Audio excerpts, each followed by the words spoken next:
on this line. Hi, everybody. Hello, internet world. And I tried to fix the thing where the microphone volume level changes, and it didn't fucking fix it. So the instructions that guy sent were bunk. Oh, well. Speaking of microphone levels, you're coming through super loud on my headphones. Yeah, probably. I'm going to try to lower the volume on my computer to see if that helps. I was also up at a 0.54, so. Is it really episode 296? Yep. Wow, what are you going to do next month? 300? Oh. You're like, quit. You're like, that's it, I quit.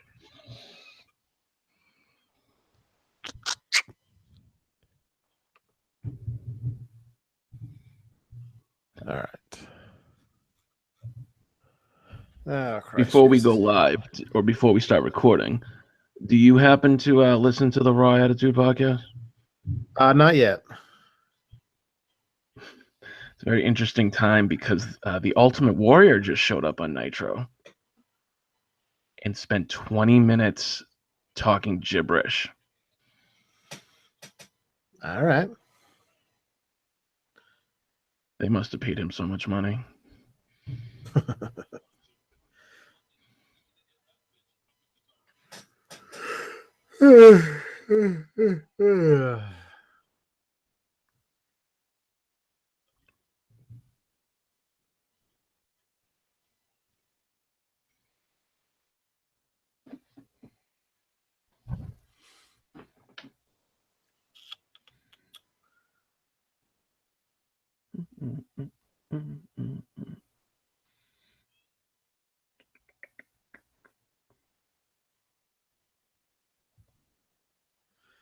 All right.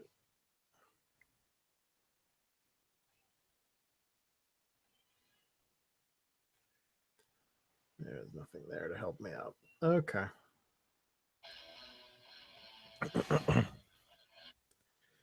Oh, shit.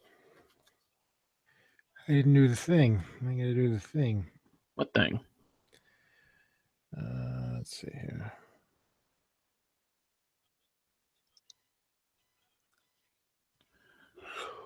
Your wrestling shirt's got to be from a specific pay-per-view because it's got Shawn, Triple H, Lita, Edge. Yep. I can't see who else.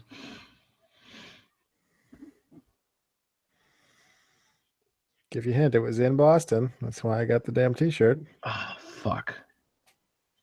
It wasn't SummerSlam. No. Oh, it was SummerSlam. Okay. Look at my titties. That's right. Cena versus Edge. Cena loses in his hometown, and then the next week, next month, Edge loses in his.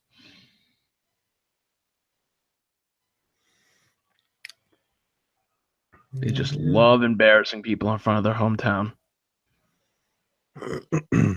Like AJ Styles.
There it is.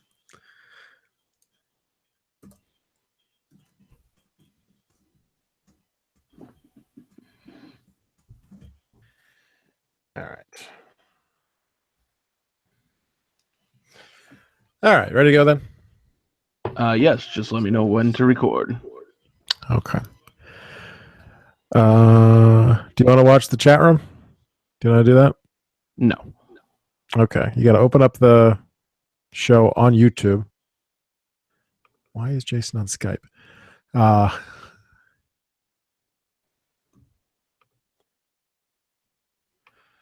So follow the link on Twitter to the episode on YouTube, and then you'll see the chat room on the side. You can pop out the chat and then close the YouTube page. All right, 1 second. Pulling it up now on YouTube. Live now. This is going to be weird.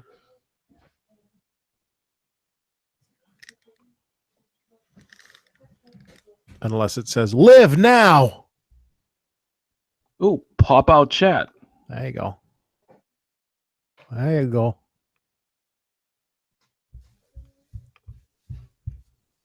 All right, I got it. Better keep an eye on that. All right. Ready to go? Oh, hold on. Let me get to Audacity now. Too many windows. Fucking Christ. You got to get more than one monitor. It helps amazingly much. Yeah, I know. There's a bunch of people who have 2 monitors at work, and it's amazing. I have 3 at work. I have 2 here. I have 3 at work. I wish. All right. Yep, I'm ready. All right. This is 296. In 3, 2, 1, record. I heard it blows crippled cock. It's episode 296 of The Rundown. My name is Adam. I'm your host. It is Thursday, June 1st, 2017. You may notice, those of you listening at home may notice that no one has screamed at me yet because apparently Jason's not joining us this week. Sal is here, though.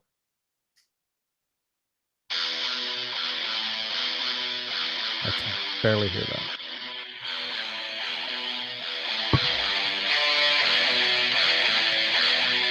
Hold on.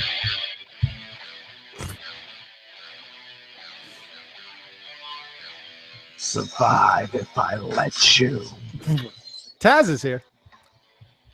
Wish I had What's Troy. up, Adam? I just put out the sound that goes, it's Taz. It's Taz. Let me put the speakers through my freaking headphones. That would make sense. There we go. Christ's sakes. All right. Ladies and gentlemen, welcome to the Rundown Wrestling Podcast. That's better. If you're new to the show, we have a live chat room on the side. Just go on over there and slide off your pants and play it yourself and make some comments about the show. I was not expecting you to go full Jason right off the bat. Hey, speaking of which. Oh no, I think someone's here. Oh no is right. Troy, it doesn't Jason, it doesn't count as pulling a Troy unless it's an hour and a half into the show. Well, I figured you guys would have been way into the show by now. I didn't know you'd be doing all tech retarded for an hour and a half. What do you want? Probably. How you feeling, buddy? Got a little bit of a voice, and I did a split at my kid's Little League game. Other than that, I'm doing fucking great tonight. I had to teach Sal how to pop out the chat, so that took a while. And despite the fact that Adam told me he didn't want me on this episode, he wanted Sal and Troy, I'm still here. So, well, to be honest, he really wanted Sean, but that hasn't happened in like 3 years. So, by the way, theme song. Jason, did you like my impression of you? And that was the last of my voice. I didn't hear it. I'll go back and listen to it. You're better off. All right. We don't have any voicemails this week because Sal's here. So let's just jump right into it. What'd you guys Did everyone take their pants off in the chat lounge? Or I already told them to do that. Play with themselves, take their pants off, whatever floats their boat. Yeah, it must have killed things because we had 2 viewers and now we have none. So nobody likes Sal doing the intro to the chat lounge, apparently. Everyone was waiting. Everyone was pissed when I wasn't here. Apparently so. I equal ratings. All right. Well, we'll share the link on your Facebook so they come back. So let's talk about Raw, shall we? Let's talk about Monday Night Raw. Yeah. Is Corey Graves getting back in the ring? Because it kind of felt like they were pushing something to me. They did a bunch of stuff with him this week. Let's be honest here. Graves is an amazing talker, and his presence alone can further a storyline. Do I think he's getting back in the ring? I don't see it happen. No. I like this. A calm, reserved Jason. Very interesting. Um, I'm sorry. Here's the thing. No. no. So what do we Oh. think? So there's rumors abounding that this is the return of Stephanie, and it's going to lead to something there. What do we think is going on with Kurt Angle here? I gotta say, I was genuinely surprised when Graves got up in the middle of nowhere from the commentary desk, and he just left. I was like, okay, what is all that about? And then when they tied it into Angle backstage, got a little weird. Angle sitting there going, "This could ruin me." It's like, okay, how much porn have you been in that nobody knows about? Who's texting Corey Graves? Is it the same person who was texting Kevin Nash? And then And beating up Enzo Amore. And is it the same person who was driving the white Hummer? Wait, what about Hummers? Yeah, find the part of the sentence that catches Jason's attention. And then Corey gets involved because Big Cass comes out to kick the shit out of him for insinuating that Big Cass is the one who beat up Enzo Amore, meaning most likely Big Cass is the one who beat up Enzo Amore. But we got the Revival back this week, and they actually mentioned the fact that they walked through the background of the Sasha Banks thing last week. So we got that. So I'm glad that the Revival are back. Sal, Yes. what made you more angry this week? This Is Your Life or the idea of free pizza? It was close, but I think This Is Your Life was the worst attempt at This Is Your Life they've ever done. It was so bad they didn't even have anybody come out from the back. They were all just standing there, and they were like, "This is the fourth grade teacher. This is the ex-best friend. This is the ex-boyfriend. Laugh, it's funny." And it really wasn't. It was fucking garbage.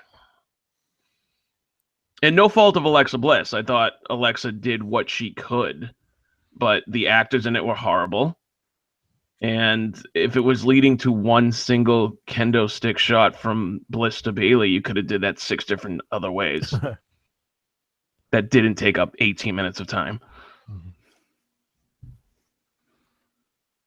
I think the best part of that debacle was Alexa intimating that the ex-boyfriend had a giant dick.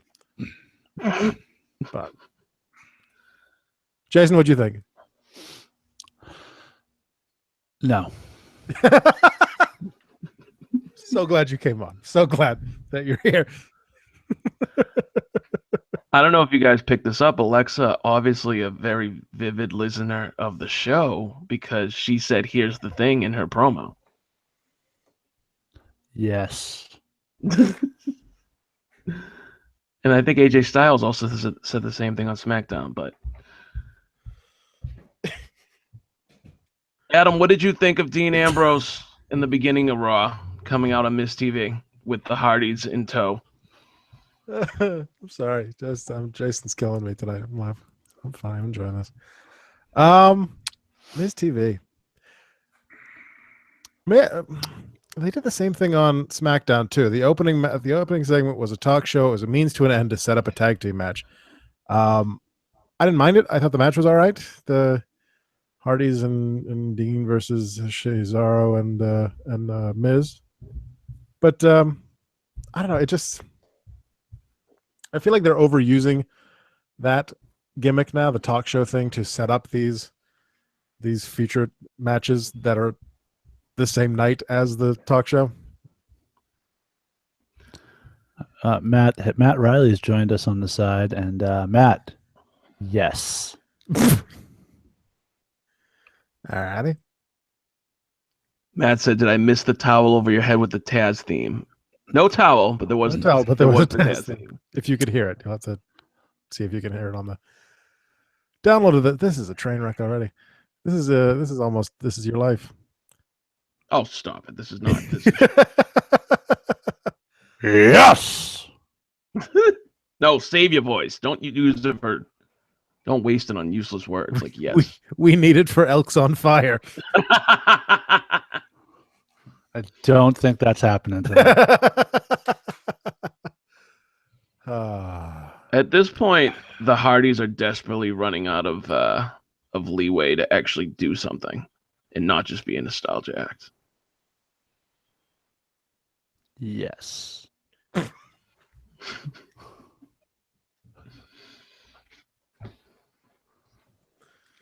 Should we just start over at this point? Like, what the fuck is going on? All right. That would require editing. not if we completely start over.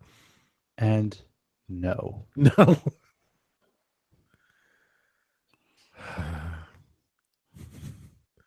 So, You're missing my insights now, aren't you, Adam? I never said I didn't. You said you wanted Sal and Troy. I'm just here filling a spot until Troy shows up. Oh, wait, is this what this is? Are you mad? I'm Are you mad, bro? I'm a little hurt. Yeah. Oh, dude, I cried in the corner last night. I was very upset. I had to pull so many strings to be on the show tonight. I didn't do anything to you. Don't be mad at me. Ignore him. Talk to me. I'm not mad at you. I'm pissed at Sean, Troy, and Adam this week, so we're good. You and I are good, Sal. It's not collusion if one of the people has no idea It's what the fuck is going on. Do you want to talk about that? Taking advantage of someone's ignorance is not an excuse. Hey, for all Sean knew, Mojo was about to be the next challenger for Jinder Mahal. So, Did you see his tweet this week? who, Mojo or Sean? Mojo. No. What did he say? It was him. It was during SmackDown. I'm pretty sure it was him sitting in the back, just like in a darkened room with this like a single beam of light, sitting next to the Andre the Giant trophy, and it just said, I think it just said like soon ? At Shane O'Mac. Like, oh, poor Mojo. They realized you suck. All right, you know what? You just triggered me. So sit back and relax, because I'm about to go on a rant. So yeah, I didn't like the Dean Ambrose thing to open Raw. I thought they just telegraphed it. I think as soon as Cesaro and Sheamus and Miz in the ring, I was like, okay, well, here come the Hardys. I mean, that was fucking obvious. And then they're jumping around like a bunch of 13-year-old girls at a first makeout party or something. I don't know what was going on there. It was a little weird. And then what the fuck? Sheamus and Cesaro lose again. They better goddamn win those titles on Sunday, because otherwise this has been the dumbest build ever since the Hardys just beat them every time in every configuration in every way, shape, or form. Mm-hmm. And what about Kurt Angle's dick pics, huh? Thank you for joining the show, Jason. Apparently he sent those to Stephanie years ago when he was trying to steal her away from Triple H. You just love stealing my jokes, don't you? What was that about? Sal, talk about Mojo. No.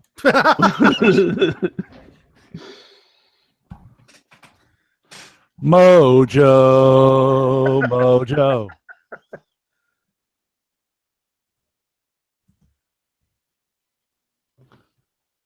Why the fuck do you have somebody win the Trophy the Giant Battle Royal and then not put him on TV?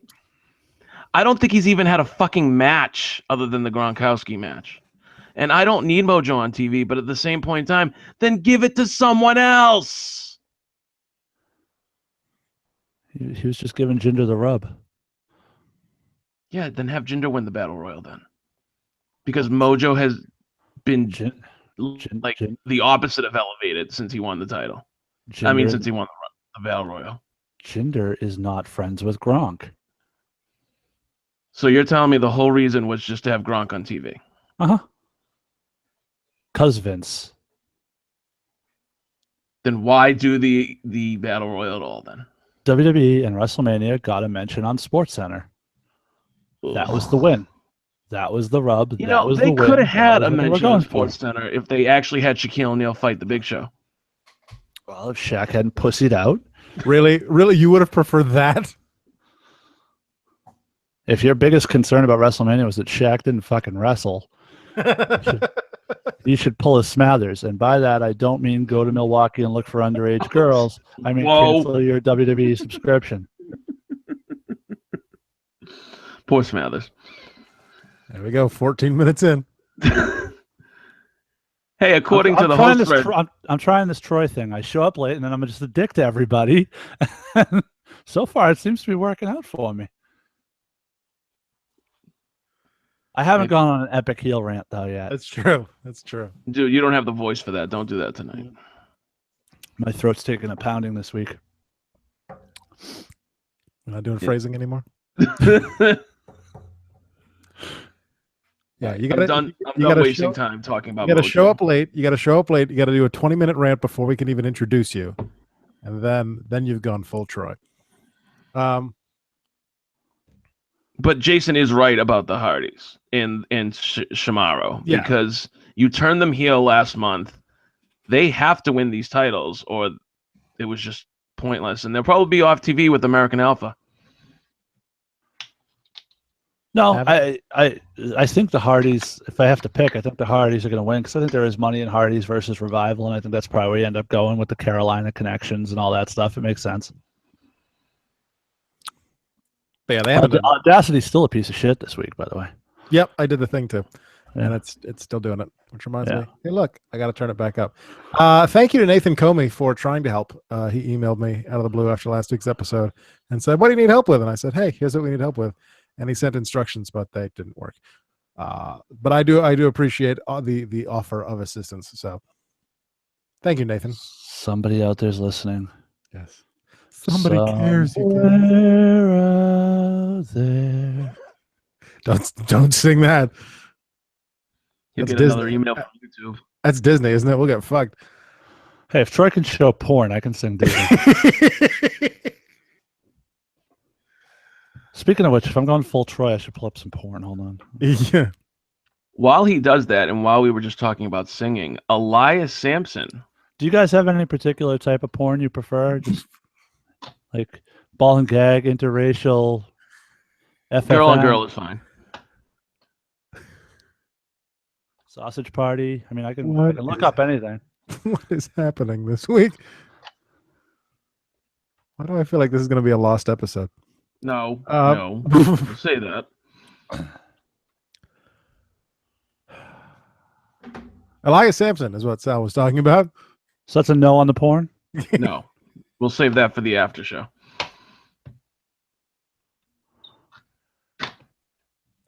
Elias Sampson beat up a jobber. Elias Sampson had a little singing concert beforehand. Mm-hmm. Yeah, that was retarded. They're going to make him keep doing it. I didn't have a problem with it, except they turn on the lights and the poor jobber's just standing there like an asshole, like he's standing in the dark the whole time. Like, fuck you! You don't get an entrance, you don't get an announcement, and fuck you! Stand in the corner in the dark, motherfucker. While I sing horribly. Samson's finisher's pretty good, though. I'll give him that. Samson's got a future. He's got size. He can move. Yeah.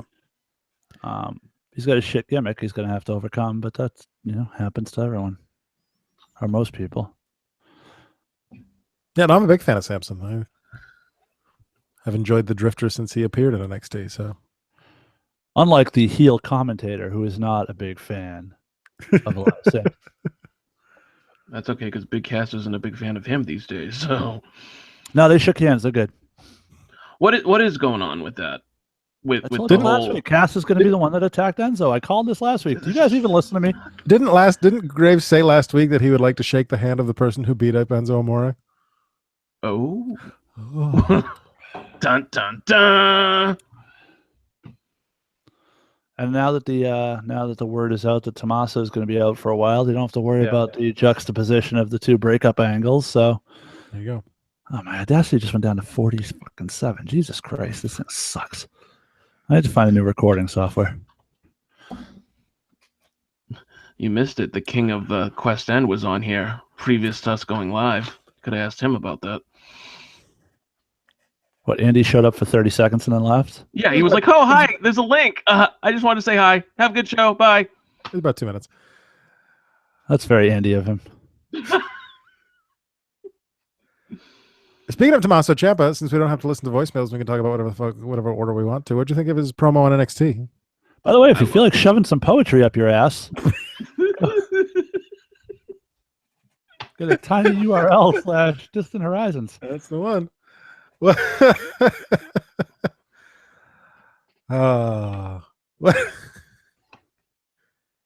what do you think of Tommaso's promo?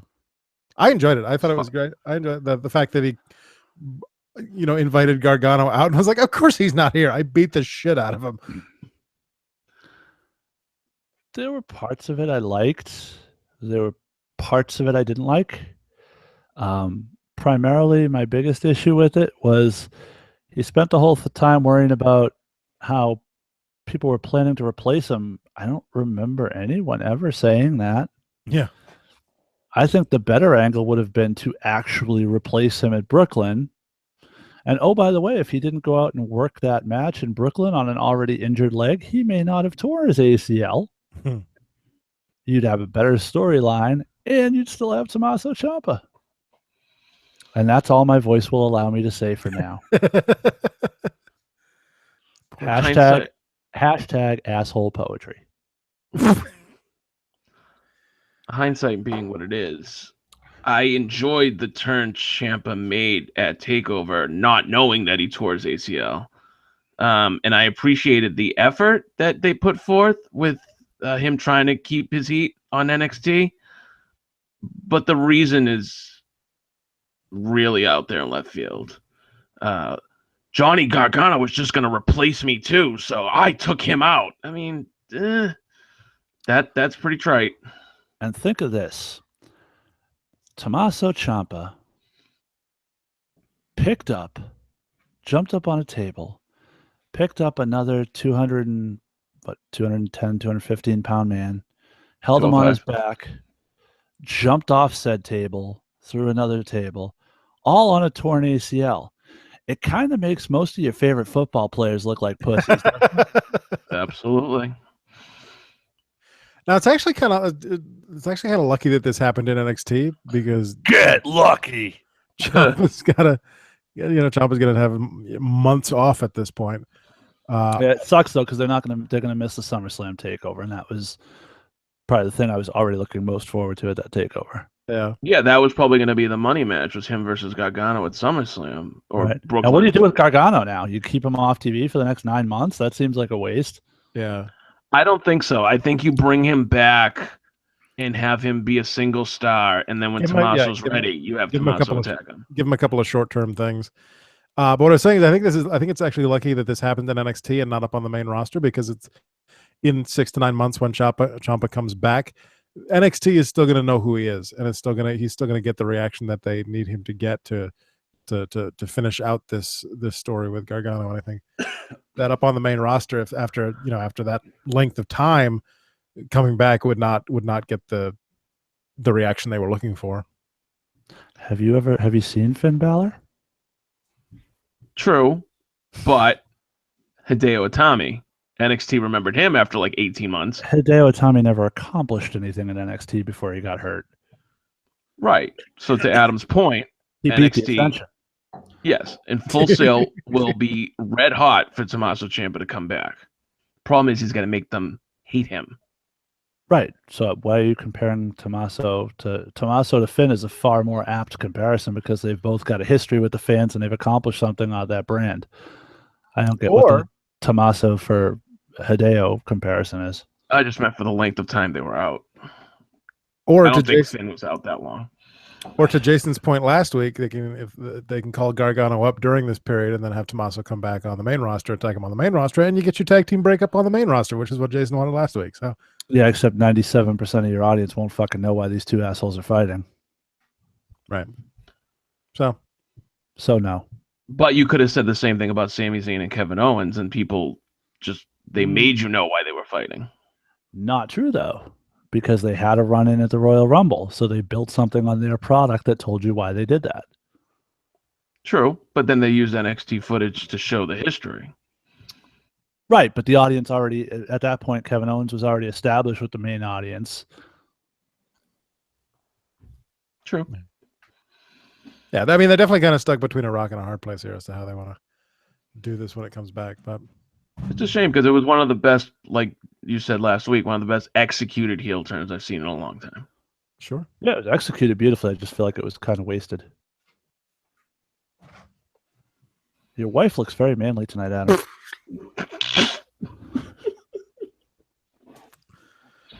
Oh, yeah. Adam, who do you got in the NBA Finals? Don't say the Cavaliers. The blue and yellows. Yes, there you Good go. enough. We'll take it.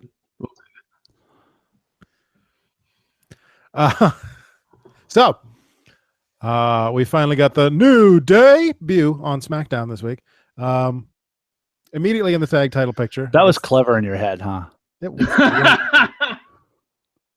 Everything is, my friend.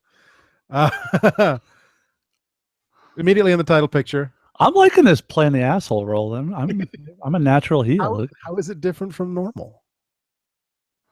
I haven't called you a racist yet. Hashtag stay tuned.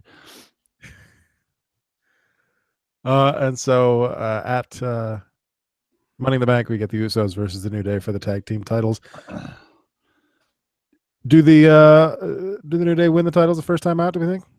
First off, allow me to say I appreciate, Adam, how much you're jumping around to things. I know this is a little outside your comfort zone, but we're covering all the important shit all at once. I like this. It's easier when there's no voicemails. Yeah. So Sal, stop leaving fucking voicemails. Dude, I said I would stop leaving voicemails. I only left voicemails because Adam was like, I have this voicemail line. Somebody needs to leave voicemails. And I'm like, all right, I guess I'll do it every week. So just for the record, in the last 2 days, Adam has tried to kick me off the show and Sal off the voicemails. What he really wants is just to rant by himself, I guess. By the way, Sal, when you lean forward like that, the red bar of your lower third is right across your mouth, and it looks like you're being censored. Who would ever censor me? Well, now I can't hear you. Yeah. Damn it! Fucking son of a bitch. Suck gave me that red cock, Sal. Suck that red cock. Microphone on purpose, didn't you? What I would much prefer is that everybody just be on the show every week, but You told me not to be on this week. I didn't. I'm only here because Troy didn't show up. Bailing you out again. You tried to replace me. All of you wanted to replace me. Makes a lot more sense in this context. And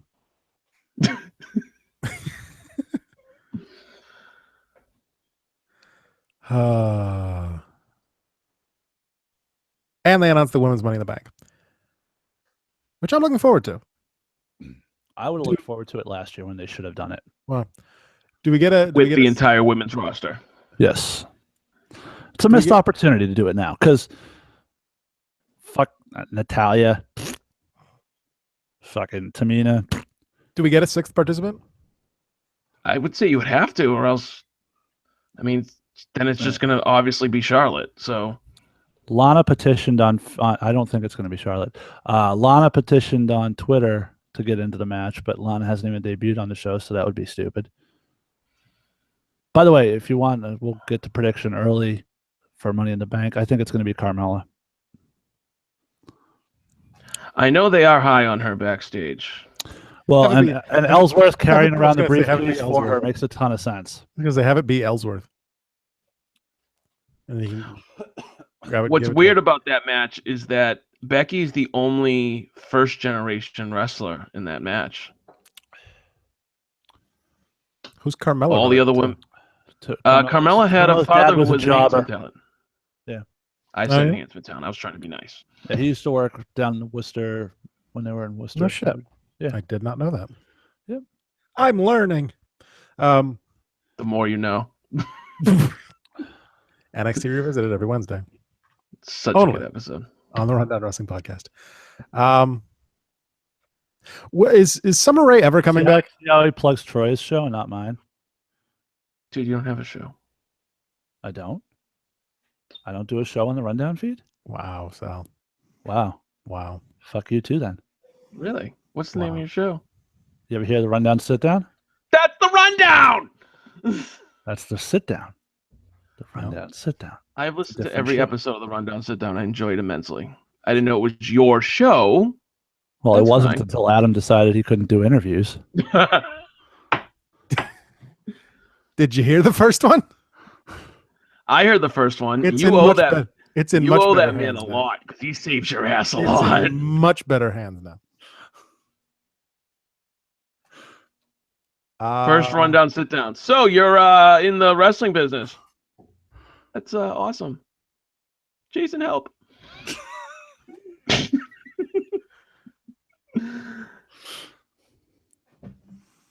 Why do you think I'm not on any of the other episodes?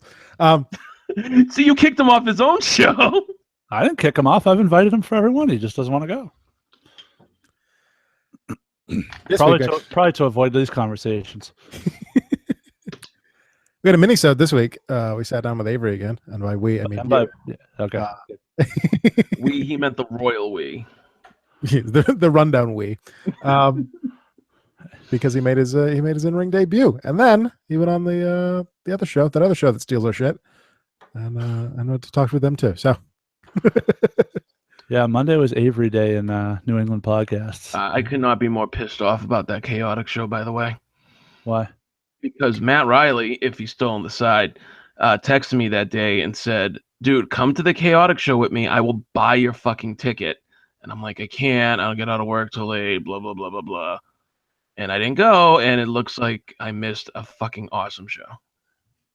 So why are you pissed about the chaotic show? You should be pissed at yourself for passing on the tickets. Well, yeah, I'm pissed that I didn't go is the point. I wish I would have went. But why be pissed about the show? Because you chose not to go. That seems a little unfair to the show. Okay, the show was great. I'm pissed at me. There you go. I feel better now. I feel like we've had a breakthrough now, Sal. do we need a hug? Are they gonna hug? Matt said, Oh, speaking of which, where is he? Where is Daniel Bryan? Being a father? Yeah, but that's it? Like, he's done, or he's not going to be on TV anymore? Or I figured maybe after the kid was born, he was going to come back. he's on paternity leave. Did you get that for any of your 3 kids? No. I got like a week off that I had to take out of my own vacation. Bree's trying to come back to the ring though. Yeah. We'll discuss that later. Where?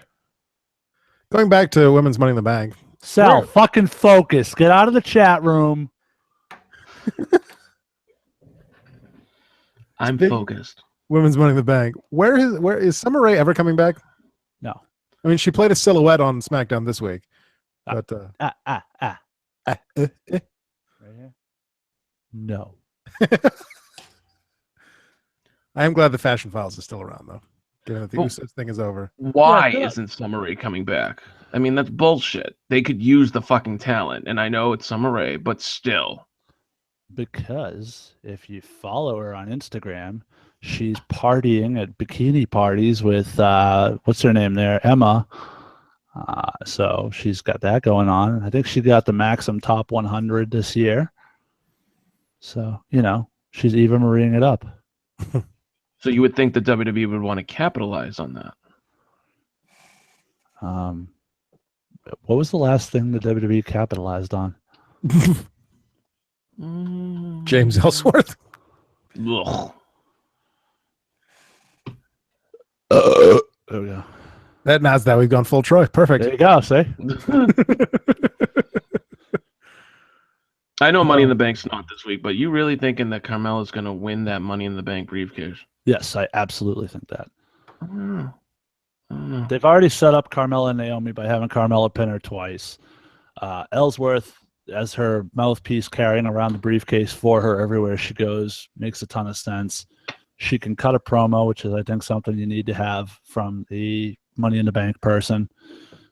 The question for me then becomes who wins on the male side, because do you have 2 heels go over? I think it's widely assumed Corbin's going to win, but do you have 2 heels win both briefcases? I think you probably split it up a heel and a face, and then at that point, who's winning it on the male side? Nakamura, Sammy? I don't know. Well, that goes back to your point last week that they might just give the title back to Orton.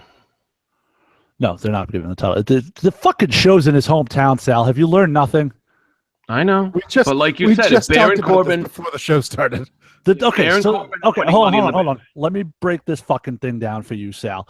They had goddamn AJ Styles go on TV in Atlanta, in Georgia, and say, "Hey, y'all, this is my hometown. I'm coming home," and blah, blah, blah, and encourage the entire fucking crowd to wear red to support AJ Styles' return to Georgia.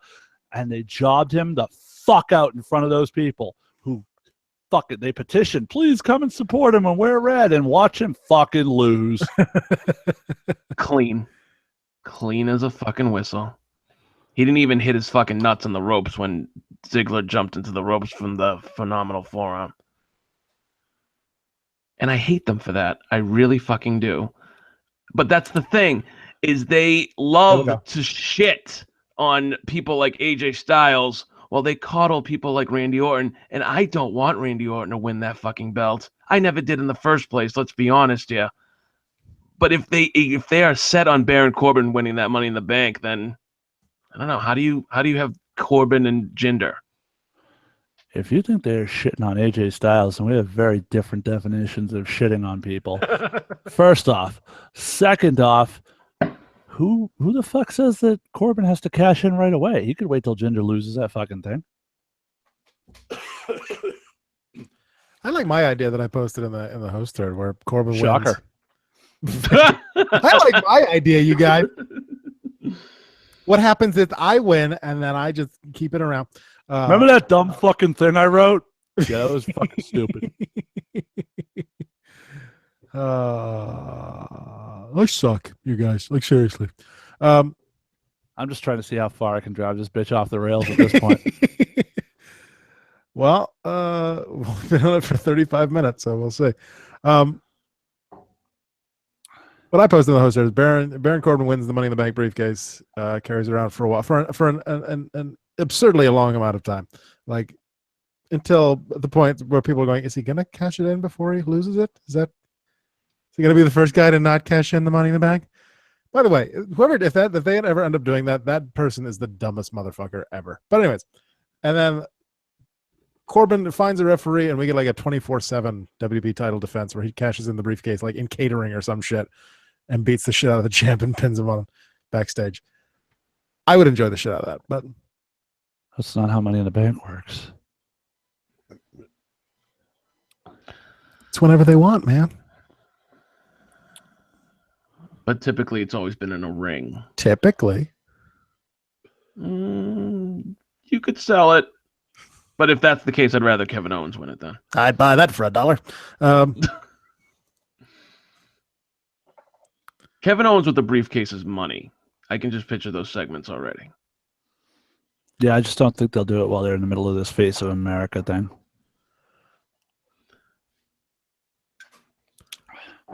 So I forget who said this, but somebody said that Jinder was the face of America, and then Kevin Owens blocked them on Twitter.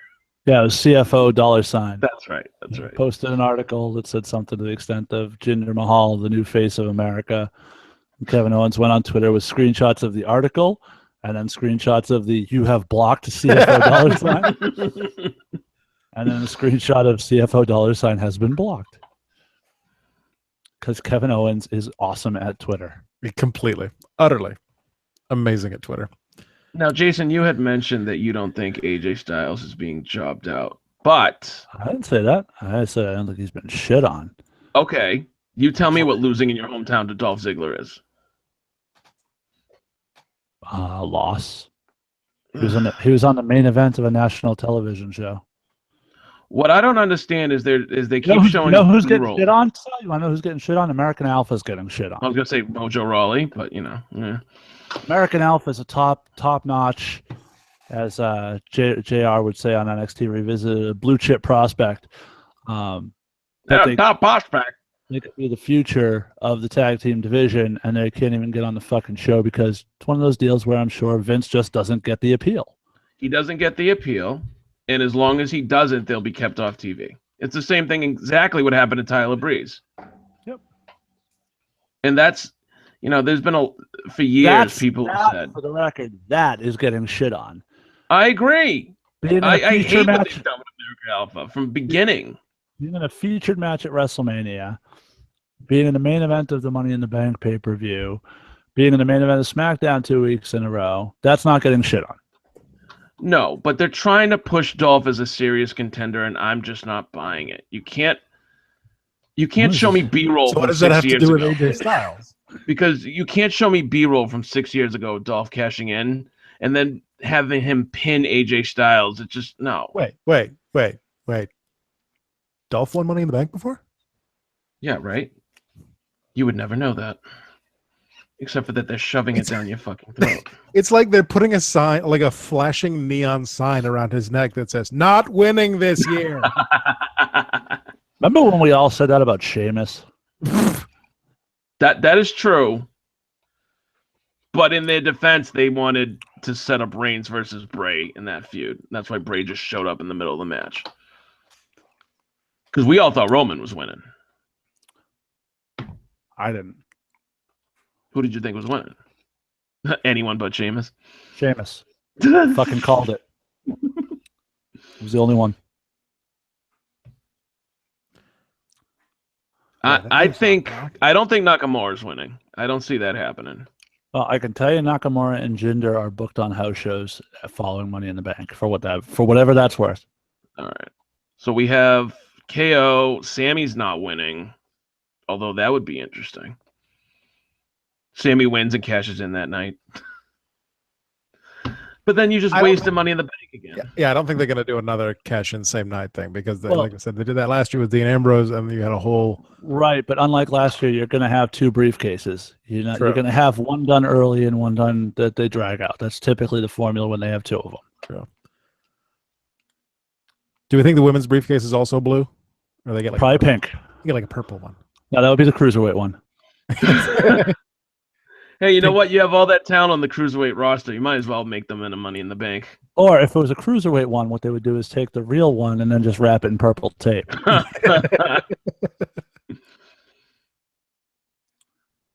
It's purple. It's slightly smaller. It's a clutch purse. Anyway, the Money in the Bank clutch purse. Real quick, since the cruiserweights were mentioned, is this Austin Aries' time on Sunday? Nothing is ever real quick on the show. We're doing predictions later, buddy. That's a good point. But okay, what do you think of Neville tapping out on Raw? I really enjoyed the replays that Austin Aries showed on 205 Live, including the one where the camera didn't even show the replay on the Titantron. That was good. I know we're doing predictions later, but I enjoyed Raw for what it was, in that, you know, that sucks because the crowd has no reaction when they come out.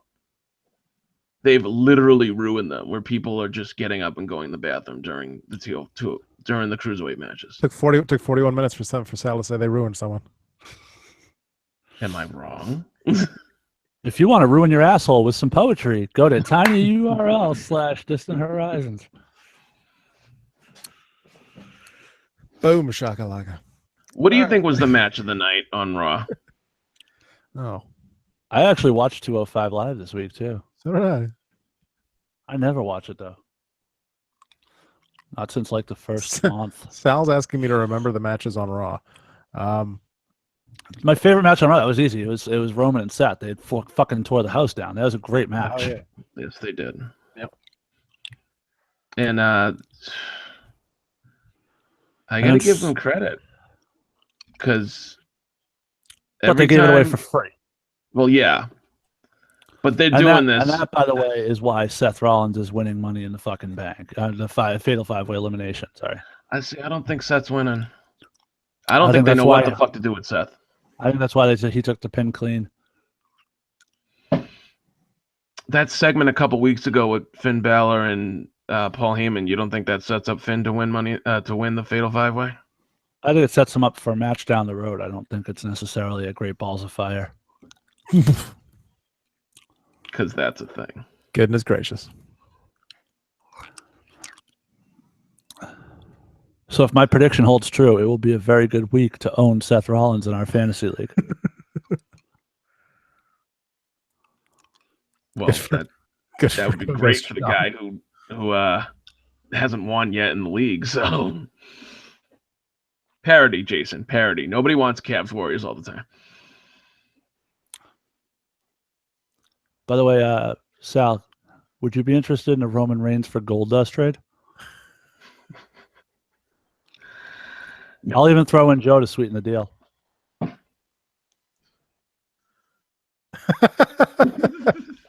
I want to drop somebody to pick up Drew Gulak.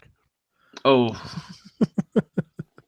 Hey, I dropped the amazing Drew McIntyre just because I know Rich Swann's going to be performing at the pay-per-view this weekend. So Yeah. Which, We by the can- way, we can talk about Rich, that when we get to that. Rich Swann and Sasha Banks. Jason, as much as you hated the idea of Sasha Banks being trumped down the card and stuck with Rich Swann, she was on 3 shows this week. Yeah. No, and I've been saying since the beginning that what they need to do to make the cruiserweights relevant is have them start rubbing elbows with the main roster talent. I didn't necessarily expect it would be Sasha, the women's that they would use to do that, but they're starting to finally use my idea, and I would say they're started to get a little reaction.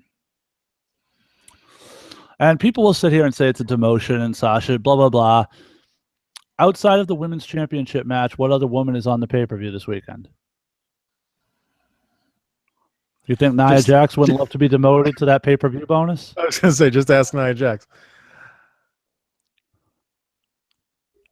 Yeah, that's really it. They got Alicia Fox, they got Sasha Banks, Bailey, and Bliss, and I don't even know what kind of deal Mickie James has. I mean, maybe she's, on a limited appearance basis, but Well, she's got a multi-year deal. She's doing house shows and everything, so I don't think it's anything like that. who else is on the women's roster on Raw? Emma's hurt. That, in and of itself, tells you all you need to know. Yeah, No, right. it's true. It wouldn't shock me if they reached out and grabbed Asuka at some point. That they just need to get that title off of her, but they've done it before. They've taken an NXT champion and brought him up with the title still on them. Yeah, and look what happened there. It worked for Kevin Owens. Jizz on a title belt. I'm I was speaking talking about specifically. that title I belt. was speaking specifically of the women's title, the NXT Women's Championship. Fuck was I about to say? Oh, Cedric. I believe it was. If your assholes in need of some poetry, go to tinyurl/Distant Horizons. Cedric Alexander making his comeback tour, beating up enhancement talent. Jason, you've been a kind of a proponent of this. Do you think he is still the one to ultimately take the title off of Neville, or He should be. yeah? Jason, I got a better question. Not for if he you. should be. Will he be? I would say yeah, probably. The way they're building him up, they're having him go out there and just destroy jobber guys. So that's usually what they do with guys they want to push to the top. Sal? Jason, you don't think they're kind of setting Cedric up for a heel turn? He seems ultra pissed off in his promos. I didn't get that from his promo this week. I thought he basically said he basically just took all the heat off him and Alicia Fox and said, "I'm done with that shit. I'm moving on." So I didn't see that as a heel promo at all. Not necessarily full-blown heel. It just seems that he's had this very edgy, you could call it I mean, determined. Austin Aries sounds like a heel more than Cedric does. True. I don't know. I don't know if Cedric as a heel in Ring of Honor was amazing. I wouldn't blame them if they turned him heel. But they need to get that title off Neville first, obviously. Yeah, I don't think. I think they're going to make him the underdog that you root for, and eventually the plucky guy that takes the title off of Neville. That's my guess. Then why not have him fight? There's a lot of good wrestlers in 205 Live. You don't need him to do the jobber thing right now, do you? Well, they're trying to establish him. They're sitting there. Goddamn, pal, worked for Strowman. Let's just feed him fucking jobbers. That's true. This is still all run by Vince McMahon. That's all. God he damn, knows. what's Kalisto up to these days? Let's have fucking throw Kalisto in a dumpster. That'll work. Speaking of which, you motherfuckers, all you motherfuckers, said he was going to be in 205 Live. He will. And it's been 2 months and he hasn't been. He's been on the main roster. They're using him on the main roster for the Strowman angle. That's all. And apparently Yeah. to yell at Apollo Crews every so often. Give it a while. Roderick Strong wasn't ruined. Kalisto will be on 205 Live. All things will come to pass, Sal. Kalisto on 205 Live makes sense, but I just don't. I think they see him as a former United States champion that they can use to draw a Mexican audience in, even though he's from Chicago. I thank you for reminding me that he used to be a U.S. champion. He beat Del Rio, and Del Rio's the one who beat Cena. He also beat the pre-showstopper at WrestleMania. Who was that guy? Ryan something? Skip Sheffield. That's right. Yep. Skipped all his matches, that's for sure. Still is if you hear him on the Indies.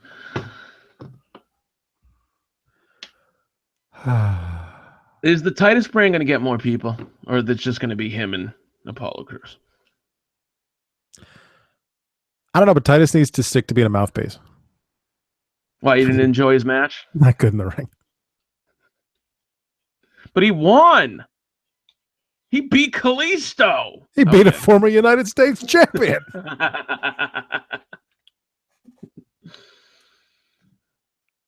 Oh, you know what? Goldust on Raw. He continues to be amazing. I love the throwback promos. What I didn't like was R-Truth's promo where he tried to channel his inner Pulp Fiction. I was about to say the same thing, actually. Jason's No. got something. No on R-Truth or Goldust? Yes. Ladies and gentlemen, Zodiac is here. I remember, dude. You didn't even watch. I actually remember that character because I used to watch WCW. I only know it from WrestleCrap. Missed a lot of good Dungeon of Doom promos, and by good I mean Trainwreck. Did I really miss them? Did I? Look, Goldust has a chance to be something again, even if it's Yeah. for a short time. I enjoyed the R-Truth cut in, actually. I thought it was kind of a clever way to keep the thing going back and forth between the two of them. I liked that he was sort of mocking Goldust. I thought it was a good comeback promo. You know what killed it for me? He's talking about vengeance and he's channeling Samuel L. Jackson, but there's like this goofy like music in the background that's not even like, make the music match the promo. I didn't even notice the music. That took me out of it. I don't know. Maybe because Goldust music was so good, It was just with Goldust's his theme promo. song. Yeah, it's great. I mean, tell me you're not marking out for him coming back with the wig, the whole nine, the robe. Is he coming? I don't think he's coming back with the wig and the robe. I was just gonna say if he comes back with the wig and the robe, it'd be great. But I I don't know. if We he- haven't seen him, have a match. Is he scheduled to fight R-Truth at the pay-per-view? No. Might be a pre-show match. You never know. That would make sense. No, but I love old school Goldust. I'm intrigued to see where this goes. I think Jason mentioned it last week. If it's a one last heel run before he steps away, then that's perfectly fine for me.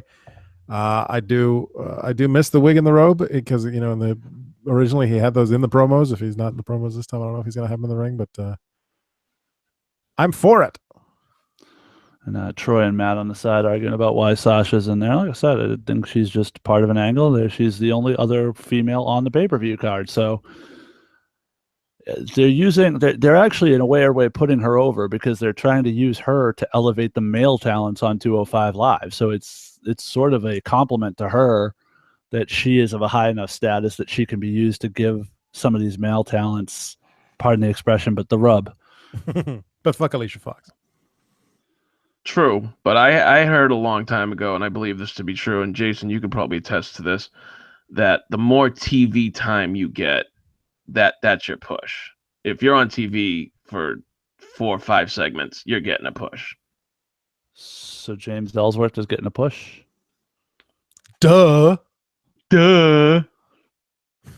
Think that's gonna be in a shirt with his face? I think my favorite James Ellsworth thing is when Tamina started talking and he said, "I've already put you in the friend zone." That might have She been was the like, best thing he's ever said. she was like, "Motherfucker, what did you just say?" That is actually my favorite James Ellsworth thing, is when he accuses the other women of trying to hit on him. And he's like, "Yo, slow it up." By the way, does Tamina have the worst entrance song? Is she still using Tamina? Yeah. Yeah, it's I was great. gonna say I couldn't even tell you what it is because I it's not even memorable. I have no idea what her entrance song is. Well, if you give me a couple minutes. Don't tell me you have that. What, dude? You Dude, don't have to Sal. get every single wrestler's song. Sal, you have Apple Music or Spotify. They're all on there for streaming at any time. I don't. How do you think I got the Cassius Ono song? I purchased this. I thought you went on YouTube. Well, then you're just...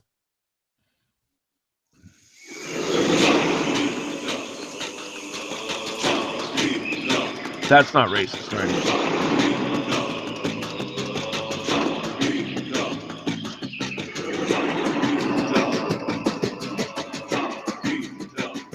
Okay, I think we we get it. We Yeah. get it. Just Thank that you. over and over again.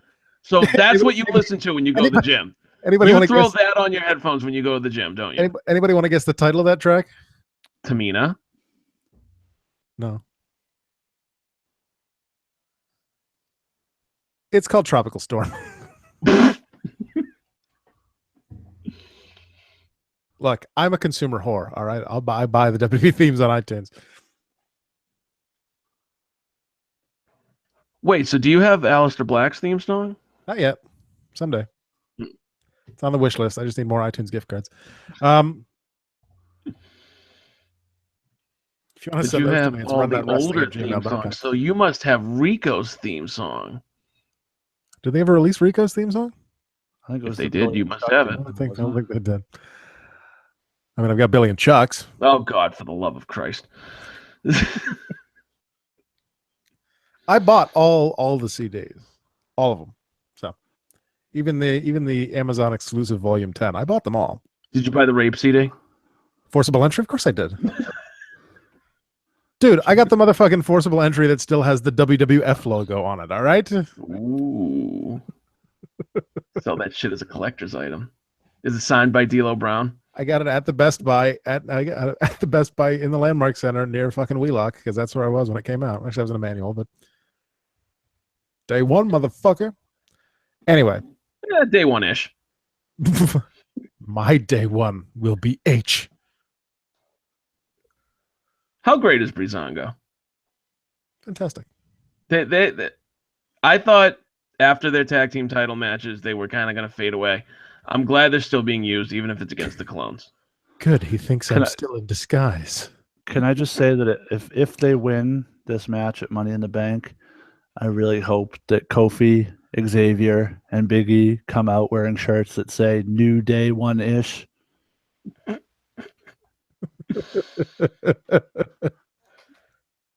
Nice. Was that clever in your head?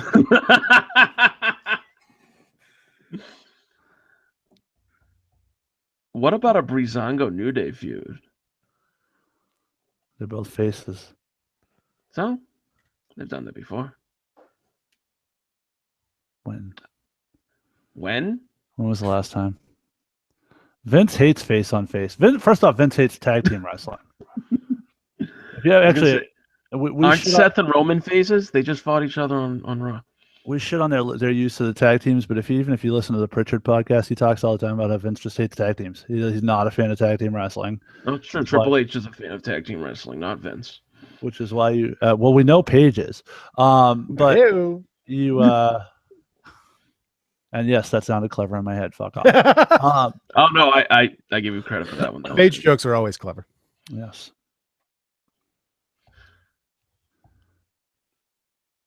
You were saying about Vince McMahon and tag team wrestling? Yeah, he hates it. Good. All right. I don't have anything else from television this week. Oh, I do. Uh-huh. Randy Orton comes out and he decides to cut a promo and he decides to go racist, saying that his granddaddy would slap the shit out of him to lose to a man like Jinder. You stealing my Twitter jokes now? It's the first thing I noticed too when he said that, man. You just tweeted it first. That's a little. What do you mean, like Jinder? What are you trying to say, Randy? I think Randy's trying to say the same thing you were trying to say to Troy in the host thread last week. The title's ruined now because it's on Jinder. No. I never said the title was ruined. Tell me once that I said I hate that Jinder Mahal's the WWE champion. I never said that. Just because I agreed with some points that Sean brought up does not mean that I hated that Jinder won the belt.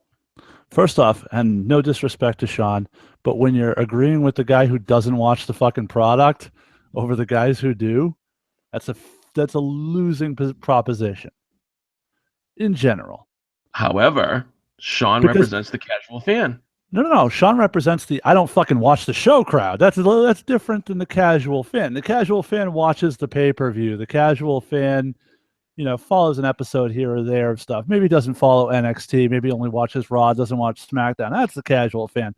Sean's the I gave up on the product fan, which is fine. No shade on him for doing that. Sean, by his own admission, watched WrestleMania. I guarantee you that 9 out of 10 casual fans did not watch Payback or Backlash. I don't know what that has to do with anything, though. But Sean doesn't watch any of. I'm sorry, Raccoon doesn't watch any of the shows, much less the one pay-per-view. I mean, it's not like that was the one pay-per-view he didn't watch. Let's keep it real. Okay, I will agree with that. That being said, for anybody who does follow the product, maybe just they keep up with it, they read the results. If they weren't watching and they just saw Jinder Mahal wins WWE title, there's going to be some surprise out there.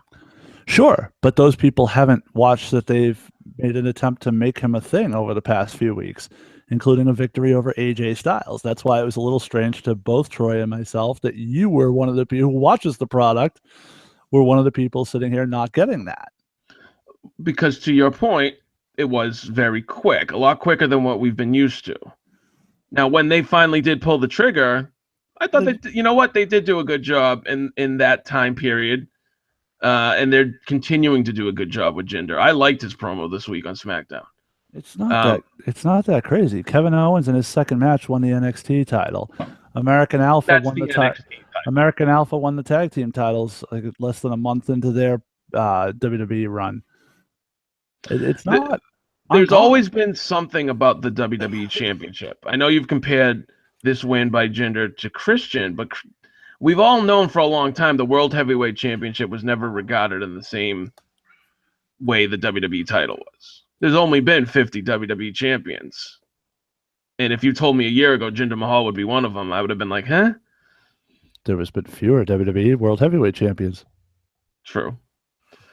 And they were an elite.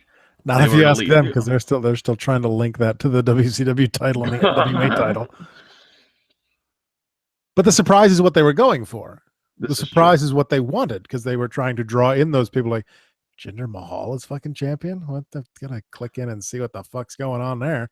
However, to Jason's point from last week of the news story, they were back and forth on that decision right up until the pay-per-views aired. They could have very easily just pussied out and said, nope, Randy's going to keep it.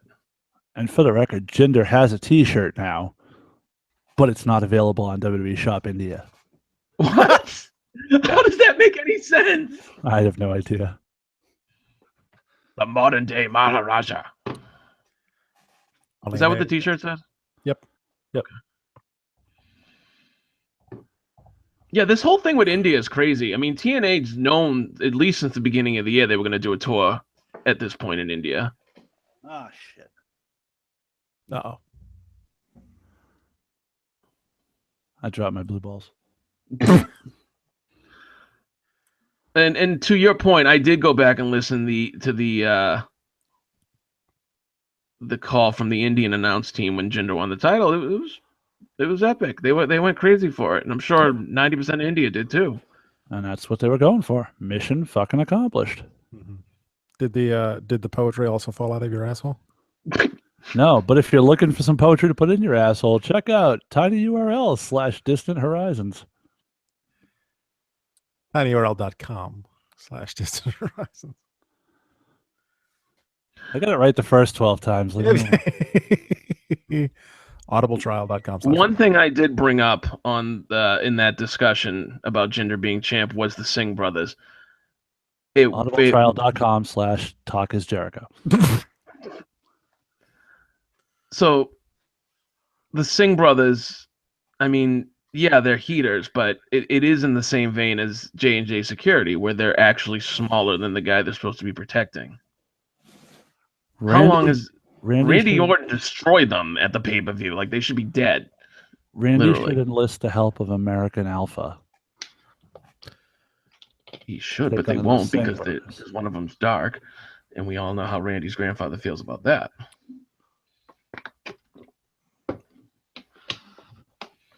Why are you going to go there? Because Randy went there.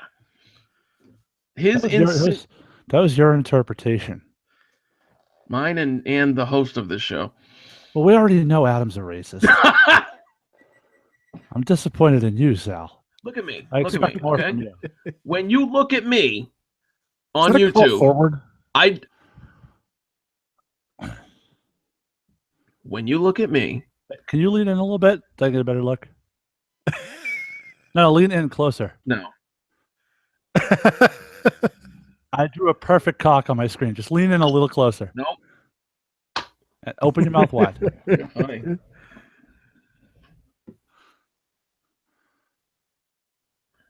I have been. Jason's hopped up on the cough juice. Yes, he is. I have been mistaken for almost every single nationality you could imagine. Does Taz count as a nationality? Taz has been mistaken for almost every single nationality you can imagine, so I know he feels me. You know, the first time I met you, I thought you were Korean. Does That's okay. First time I met you, I thought you were fucking powder. From WCW? Or whatever they were going with 7. Dustin whatever. Reynolds? Oh, yeah, that was... Powder was the actual movie. That's right. 7 was creeping around little kids' bedroom windows. That's much more likely to be Smathers. Call back. Just kidding, Smathers. I love you. But We're he's not in trying- the chat tonight, so he's... Yeah, what happened? Dude, he hates you now because you called him a pedophile. I never called him a pedophile. That was technically Troy, if you go back and listen to last week's show. Technically true. Technically, Troy should be the name of the episode. Well, I've been technically Troy for this episode, so yeah, I guess you could do that. Technically, Troy sounds like some Final Destination shit. Oh, dear. Come on! You know I got you! Yeah! One, break the wall! Break down the walls! If you're gonna play a Jericho song, play his new one, man. And it's all gone to hell. I just came in here to save you guys. I decided to hop on and see who was insulting me in my absence. And I came into a conversation about WWE The Music Volume 27. So this show is in need of some saving. Well, you'll notice I was silent during that conversation. I did notice you were silent during that conversation because it was fucking boring.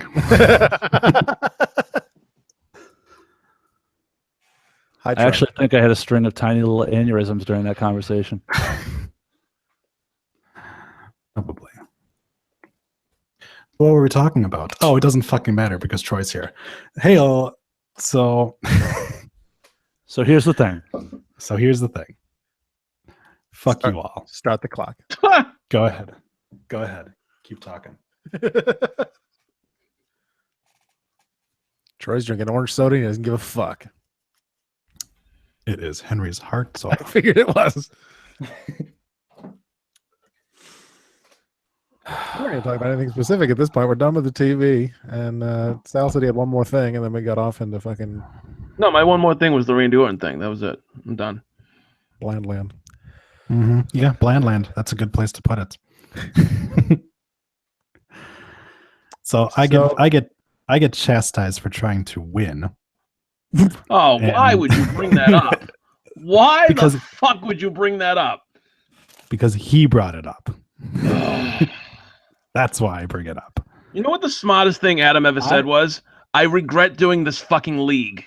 I just offered Sal a trade. The fucking I league offered was you a supposed trade. to be fun, and everybody just started ripping into each other like, you can't do that! God damn it! I haven't ripped into anyone. I've been involved in 2 skirmishes, one of which was regarding NXT, where everyone eventually said, "Yeah, you're probably right about that," No, you wanted to give NXT double points. That was never gonna fucking happen. to make them fucking valuable, because I said they would have no value otherwise, and they have no value. Well, guess what? Your rule wouldn't have mattered this week because none of our guys were actually on That's TV, true. so- Fair enough. But you know what? People don't give a fuck about our little fucking skirmishes and shit like that. We're going into one of the worst pay-per-views of the year, Extreme Rules. where Yeah, none- just until Great Balls of Fire. yeah, that's true. Where none, Goodness of the, gracious. where none of the rules matter because they're all extreme. Speaking of which, Adam, do you have the card? Hold on, is there anything extreme about a match where you lose a title if you get disqualified? That seems the exact opposite of extreme to me. Yeah. We could No, we can, and that match made no fucking sense when they made it. we can continue to have these dumb conversations regarding the fact that like the rules that this shit has is ridiculous. Nobody has still been able to explain to me the difference between a no disqualification match, a no holds barred match, and an Extreme Rules match. And a street fight. Street Fight, they wear jeans. Street Fight, there were jeans. It's true. unless you're Kurt Angle, then you still come out in your gear. Nobody has been able to understand. But you also explain sent to me dick why- pics to Stephanie, so That is true. That is very true. No one's been able to explain to me why in a no disqualification match the ref is still counting when somebody puts a chokehold on or there's a rope break. And why is there a rope break in a no disqualification match? Nobody can explain that shit to me either. Technically, there's not, because they've been saying, "Oh, there's no rope break" when the guy gets close to the rope, but then the guy just lets go anyway. So, Troy, would you like to comment on Sal saying that he never had a problem with Jinder getting the belt? I'm sure there's Google transcripts to back me up on that. please be my guest. I don't have them. Nobody gives me access to anything. You'll have to We talk can to the host we of the can show. fight who decided- about revisionist history, or we Okay. can talk about the current product. We can fight about revisionist history and the fact that it's your favorite subject in school. That's what we could talk about. See, boys and girls, that's what we in the business call passing the heat. Yeah.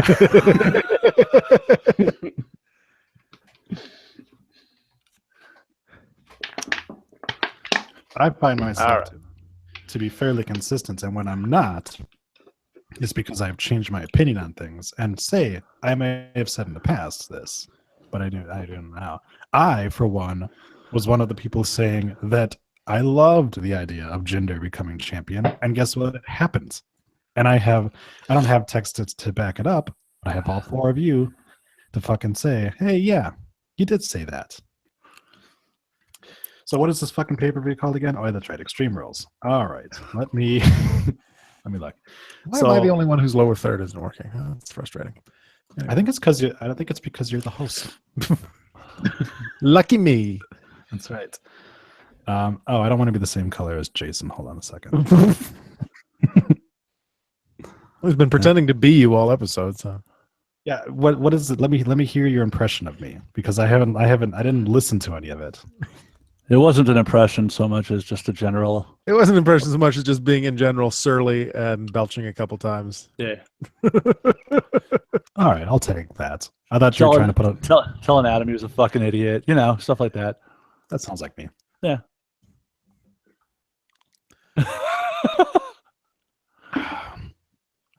So, do you want to play a game? This sounds like an edition of Saw. Ooh, yeah.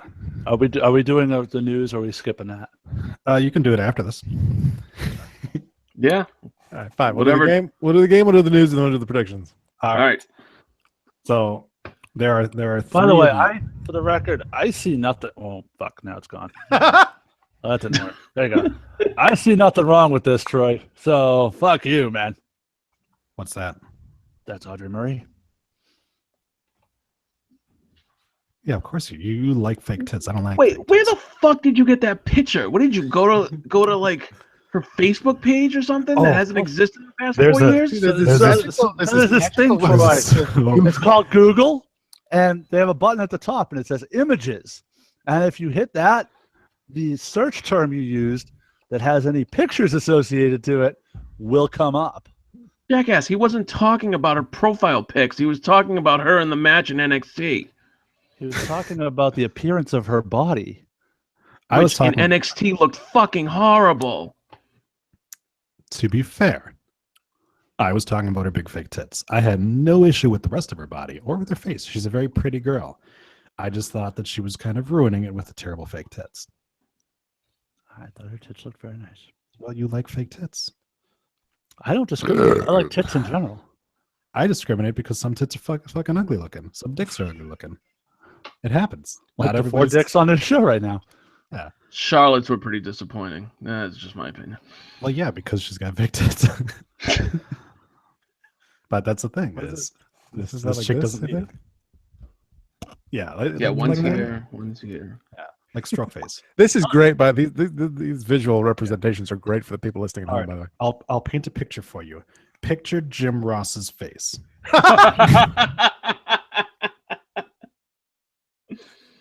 Does The that paint a Jim- good enough picture for you? the Jim Ross's face of tits. Tumblr.com. Maybe that's the episode title. All right, so there are. If you want some There- poetry to make your face look like Jim Ross, check out Why do tinyurl.com. Why do you keep bringing that? Why do you keep bringing that up? Oh, you didn't hear? What? Oh, the King of Quest End decided to show his face tonight before we went live, just to say what's up, and then he bailed out. Oh, I see. I got you now. He can't bother to text us back or anything like that, especially when we name drop him. But he can definitely come on and talk a little bit on the pre-show. Gotcha.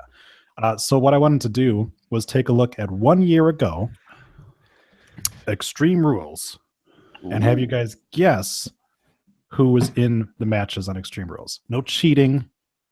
I know I shouldn't trust you guys, but I would trust you guys not to go to Wikipedia. So I will just for the give you- record, I am not defending my championship in this. This is a non-title match. This is not three for all. That's a completely different title. This is 1 year ago pay-per-view prediction or pay-per-view, whatever the fuck it's called. For all. Pay-per-view for all. Yep. So I will give you one person that's in the match and the type of match it is, and you have to give me who is against them. Okay. I'll give you the winner of the match. You give me with who they defeated. Are we all just shouting shit out, or is it? No, No, do no. turns. No, we're gonna go do turns. So at the bottom of my screen, I've got Adam, Jason, Sal, or Tazish. You do realize that when they say day one ish, that's them censoring shit, right? That's not them saying that it's like we were like down this is new day ish. I just looked at your name. And I wanted to make sure you understood that. No, mine says Taz is H. All right. Oh, so yours says Taz shit. Okay, got it. All right, Adam. On the pre-show stopper, Baron Corbin was in a no disqualification match against whom? I know. 1 year I think I ago. know too. Okay. Oh, really, Mr. King of Trivia? Really? Wow. And he says he watches the product. You're so antagonistic for some reason. Say Zack Sabre Jr. I was going to say Zach Gowen, but Say Zack Ryder. Oh, that might be right.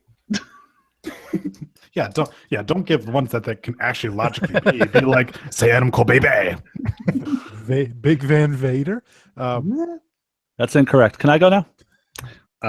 Dean Ambrose. I don't know. Incorrect. Jason. Dolph Ziggler. That is correct. Oh, that's right. Yeah, there's 6 pay-per-view feud where they did nothing. That's right. Mhm. Jason. See how Adam shits on the feud Things because he that- got the question wrong? Things Of I've bought. course, he can't handle not winning a trivia. Please. He's That's still right. bitter that I have the 3-for-all championship. That's right. In a tornado tag team match, the Club, Luke Gallows and Carl Anderson defeated whom?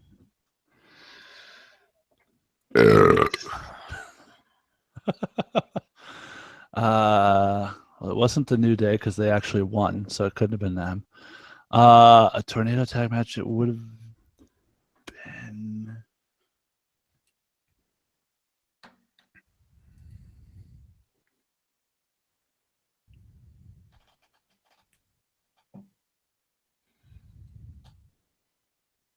I know who they attacked when they showed up, but I don't think it was them.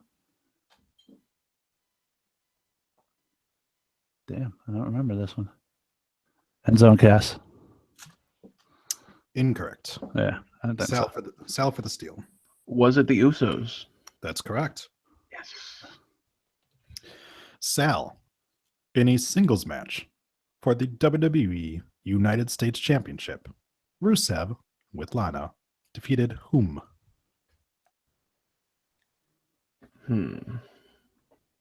Let's see here. Kalisto. Correct. Nice. Sal's in the lead with 2. Jason 1, Adam 0. Adam, back to you. In a tag team match for the WWE Tag Team Championships, the New Day defeated whom?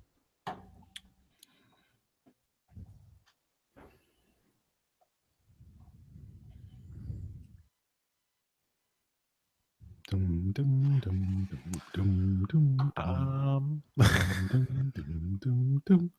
Dum, dum, dum, dum, dum, dum, dum, dum, dum, dum, dum. Sheamus and Wade Barrett. That is incorrect. What was the type of match again? It is a tag team match. Was it the Vaudevillains? That is correct. Ooh, nice one, Jason. Jason. In a fatal 4-way match for the WWE Intercontinental Championship, you must name one of the 3 people that The Miz defeated. Cesaro. Correct. Sal, name another. Sami Zayn. Correct. Adam, name the final person.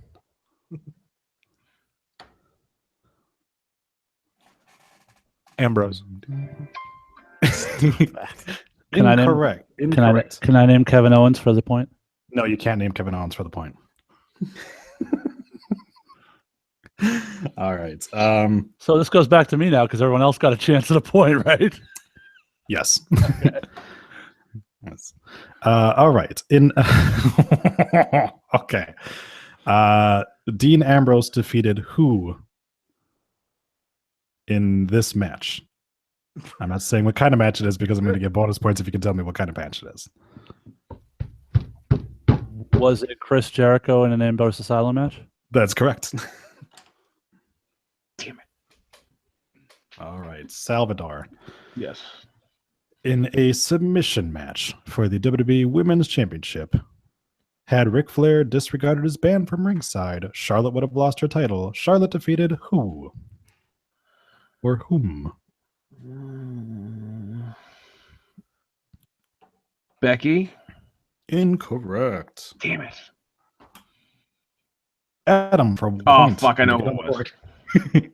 Sasha. Incorrect. You are terrible at this. I am. No, that's fine. Let's say Natalia. That would be correct, Natalia.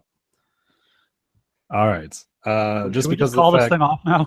oh, it's already done. But let's see if Adam can get a point by telling me who did Roman Reigns defeat in an Extreme Rules match to retain his WWE World Heavyweight Championship.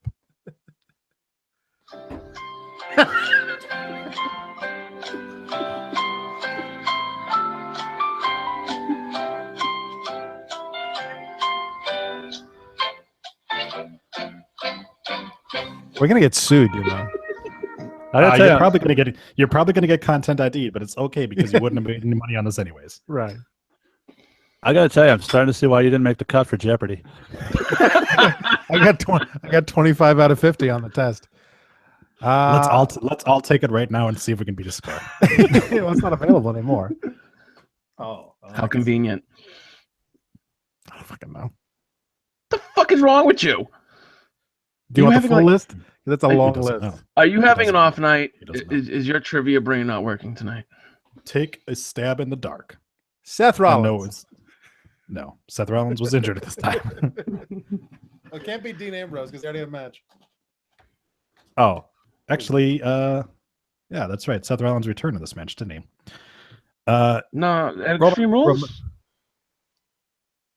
Aftermath. Having returned from injury, Seth Rollins set his sights on regaining WWE World Heavyweight Championship. After strong competition, Shane McMahon scheduled a title match for the. Yeah, he returned to this one after Roman Reigns defeated AJ Styles. You couldn't even right. guess something. All right, I guess that was terrible, but it took some time away. All right, I that's liked what it. the show needs to take longer. I liked it. thank you. The strategy was just think of WrestleMania from last year and then go from the feuds from there. I enjoyed it. That would have been a bad strategy since Zack Ryder wasn't booked. Also, why I said Becky and she wasn't the one who faced Charlotte. Because she wasn't booked either. You know, And Enzo and Cass weren't booked. You forgot that Natalia and Charlotte feuded over her genetics.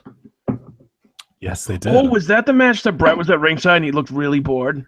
Yes. Oh, ladies and gentlemen, hold on to your erections. And he's here. What the fuck? Now, Hey, I hit record. Hey, guys. now What the show's hell? going rails. Holy shit, guys. We're completely off the rails. Why do you have a giant Luigi hat on? Because I just recorded an episode of Pwn Stars with Will and Josh, one podcast on the Questionable Dever Network, questednetwork.com. And now that he's got the plug-in, he's going to leave. No, I'm just gonna stick around. I kind of watch some wrestling, so I'm just here to completely throw this off with 5 fucking people. Well, you're Speaking just- of plugs, if you're looking for a butt plug, check out TheQuestionableNever.com. / Distant Horizons. Well, Ah. I came here to save the show. You came here to make the show better. Well, because Trandy's here now, so obviously this is going to be the best show of all time. Wow, This Jason is- just got replaced again. This is already the worst show we've ever done. So what have we talked about? We talked. It's great for the host. It's horrible for the listeners. Yeah, the listeners are like, everyone's talking over each other, and I don't know who's who. Well, we have 0 viewers right now, so it doesn't matter. Well, that's Uh, because Well, they're all normal, here. isn't it? We're all here, exactly. Andy's just in time for the news. Ooh, the news. That's going to be the news theme. That's perfect. Wait, Great. before we start the news, Andy, I do have a question for you. Hey, what's up, buddy? Hey, This is what what's up, your man? face looks like. All right. I know, right? But you've always were a fan of the original NXT, correct? Yes, of course. Oh, so have you listened to Troy's rendition Oh, of of course NXT not. Revisited?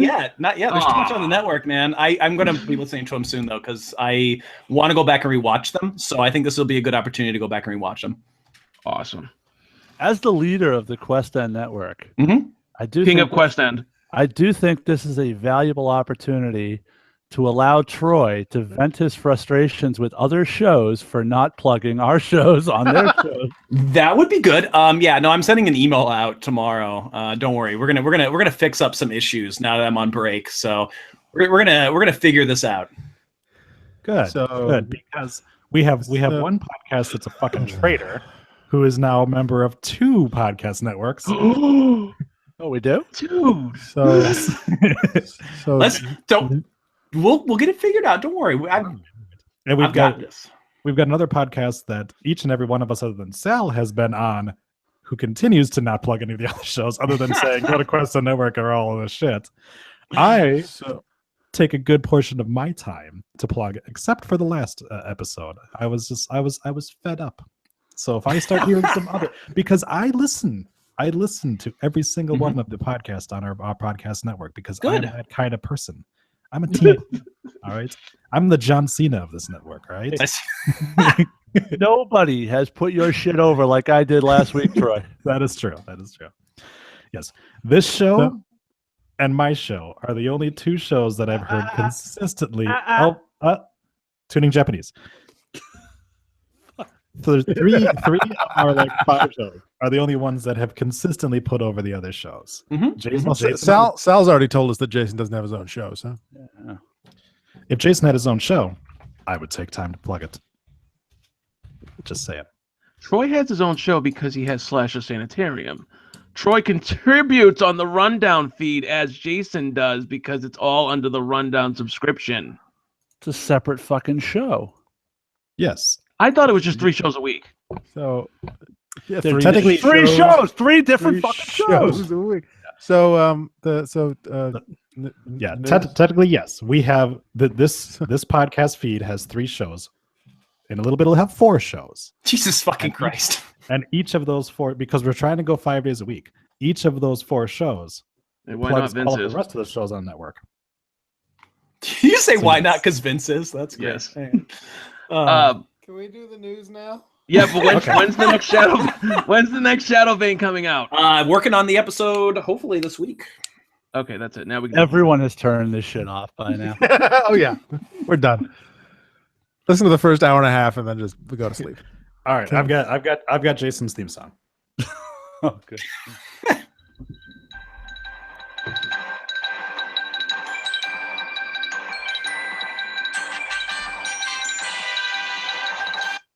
Is that from Mario Kart? All right. I suppose I should have I been thought it was from glad. Newsroom. I suppose I should be glad it wasn't that cum shot song you sang while I was trying to read the Jim Ross's dead wife announcement. Yeah. It wasn't, but it was from the Wiggles. Okay. Take it away. God damn it. Well, now that we've done that, it's been just over 2 weeks since Brie Bella gave birth to her first child, Birdie Joe. She reveals in her latest YouTube Terrible name. video that she has been given the green light to start her journey back to a WWE ring. She will, of course, be documenting the entire process, saying, quote, "Now I'm just going to kind of take you guys on the journey of myself getting back in shape, getting my abs back, and hopefully getting back in shape to get back in the ring someday soon. Maybe not very soon, but definitely soon." Hopefully never. Troy, Christ's sake. I thought Troy was helping the podcast. What's going on here? I am. Every news story has important music that goes along with the news story embedded under it. So I'm playing Dead Babies by Alice Cooper. I love that song. Oh. Is that not applicable? Themselves. That's true. Next So, news story. who's excited for the Brie Bella return? Nope. So let me get this. So we complain about Nikki so much, and now we get Brie back. Oh, never I'd mind. rather I'll have take Nikki Nikki Bella back. back. Yeah, at least Nikki can work. It's true. Yeah, Brie cannot work. Brie is Eva Marie Uh, status. She's got Brie mode. Brie mode. Oh, wait, I've got that song too. No, Adam does too. Let's see who can find it first. Here's the thing. How bad right now does Adam want to say the word that we're not allowed to say on this show anymore? Wait, which word? Oh, Is it we can cunt? we can say it now. I thought. Wait, Well, no. I want to guess the word. I haven't been listening. What's the word? Of course you haven't been listening. When do you ever listen? I'm Go sorry. ahead, guess. I said cunt, but Yeah, I he said it, yeah. There you Yeah. go. Okay, so now we can say it, right? Because Andy said it. No. Yeah. No, we can't. And he's the king of Quest End.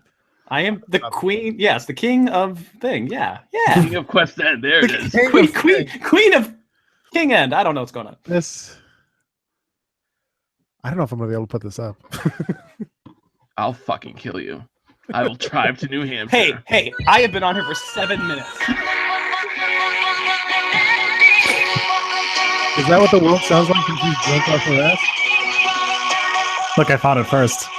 I don't have it. And if I don't any have of our other kings or queens out there want to shove a poetry scepter up their ass, go to tinyurl.com/distant horizons.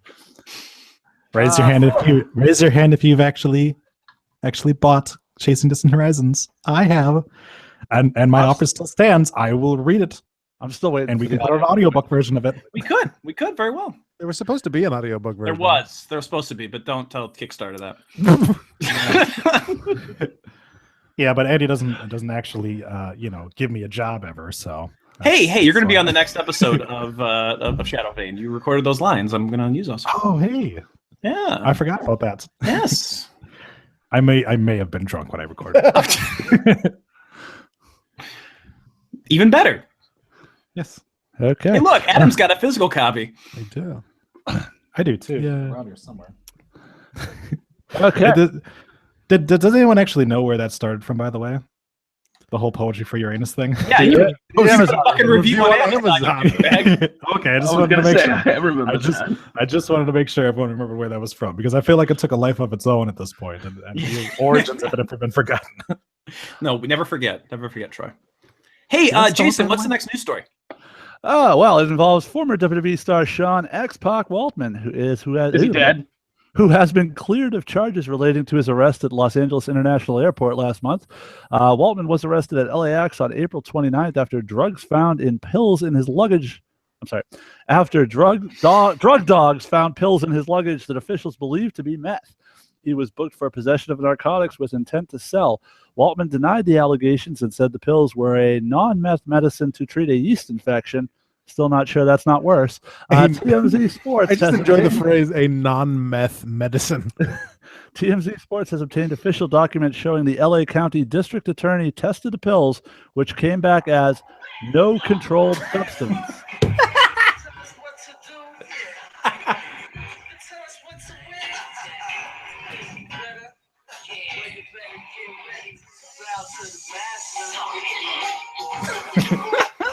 The only WWE theme song that has the F word in it. Am I not helping? As for the marijuana Waltman was carrying at the time, officials say it was a legal amount in the state of California, saying, quote, there may be a federal crime here, but there's no state crime. TMZ Sports was told by law enforcement sources that the case is over. In an interview with TMZ Sports, Waltman reacted to the good news and gave an update on his yeast infection. So if you're interested in the status of X-Pac's yeast infection, go to TMZ Sports, because I stopped reading at that point. Oh, Lord. I seriously thought the news was going to be that he was dead. I'm a little Well- afraid to play this because it's called the yeast infection song, but I thought it was going to be quick. I'm just going to skip it. I'm just gonna Hopefully skip his yeast is dead and the pills have worked. It's it. No. If not, it was all for nothing. best we can hope for. Today I learned you can get a yeast infection if you're a man. In a post on Twitter, former TNA wrestler Gunner hinted at joining NXT, tweeting, quote, hard work pays off. I almost hung it up. I'm glad I didn't. World, here I come. Time to take over. This does follow a report by WrestlingInc.com last month that Gunner would join NXT if he passed his physical exam. Troy, you looking forward to Gunner in NXT? Well, I just Googled Gunner highlights and no search results came up. So I couldn't even find a theme song for him. So I Did you assume he search just- for Gunner dick pics? And find anything? No, I haven't. I look forward to him being the tattooed Mason Ryan. Best thing is when he shows up backstage in NXT and everybody thinks it's Wesley Blake. Do they look alike? They do. Are you sure?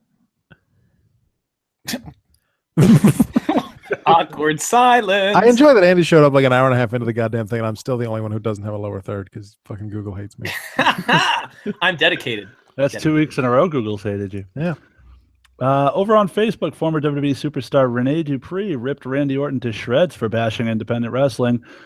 As Dupree wrote, quote, Randy, everything was handed to you from your nicknames to your finishing move.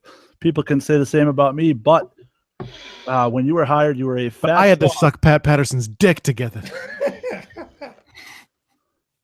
Wow. And you still don't have a job with the WWE, so what does that say?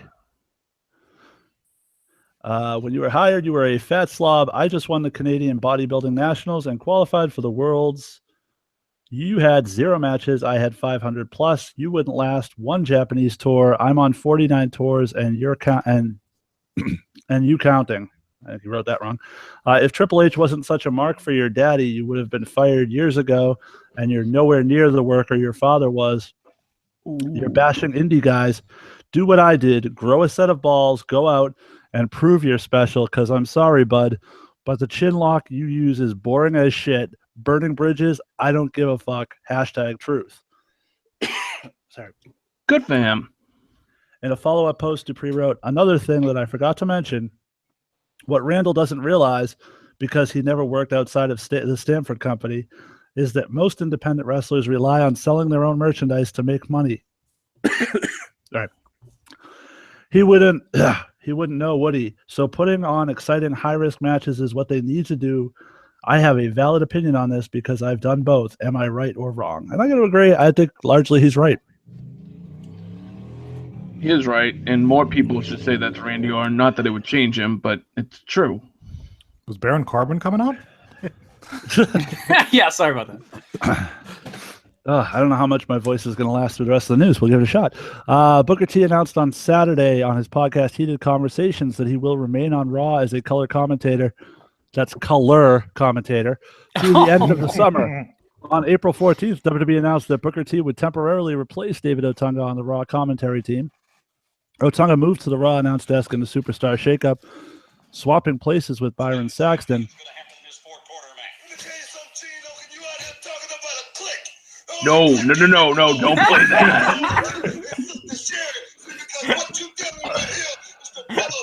It's nonstop from this point on in WCW. You're gonna make me edit shit. Like What was that? But the former WWE Tag Team Champions debut alongside Michael Cole and Corey Graves got delayed since he was cast in the lead role of an action film with the working title Katrina. WWE announced that Otunga would be gone.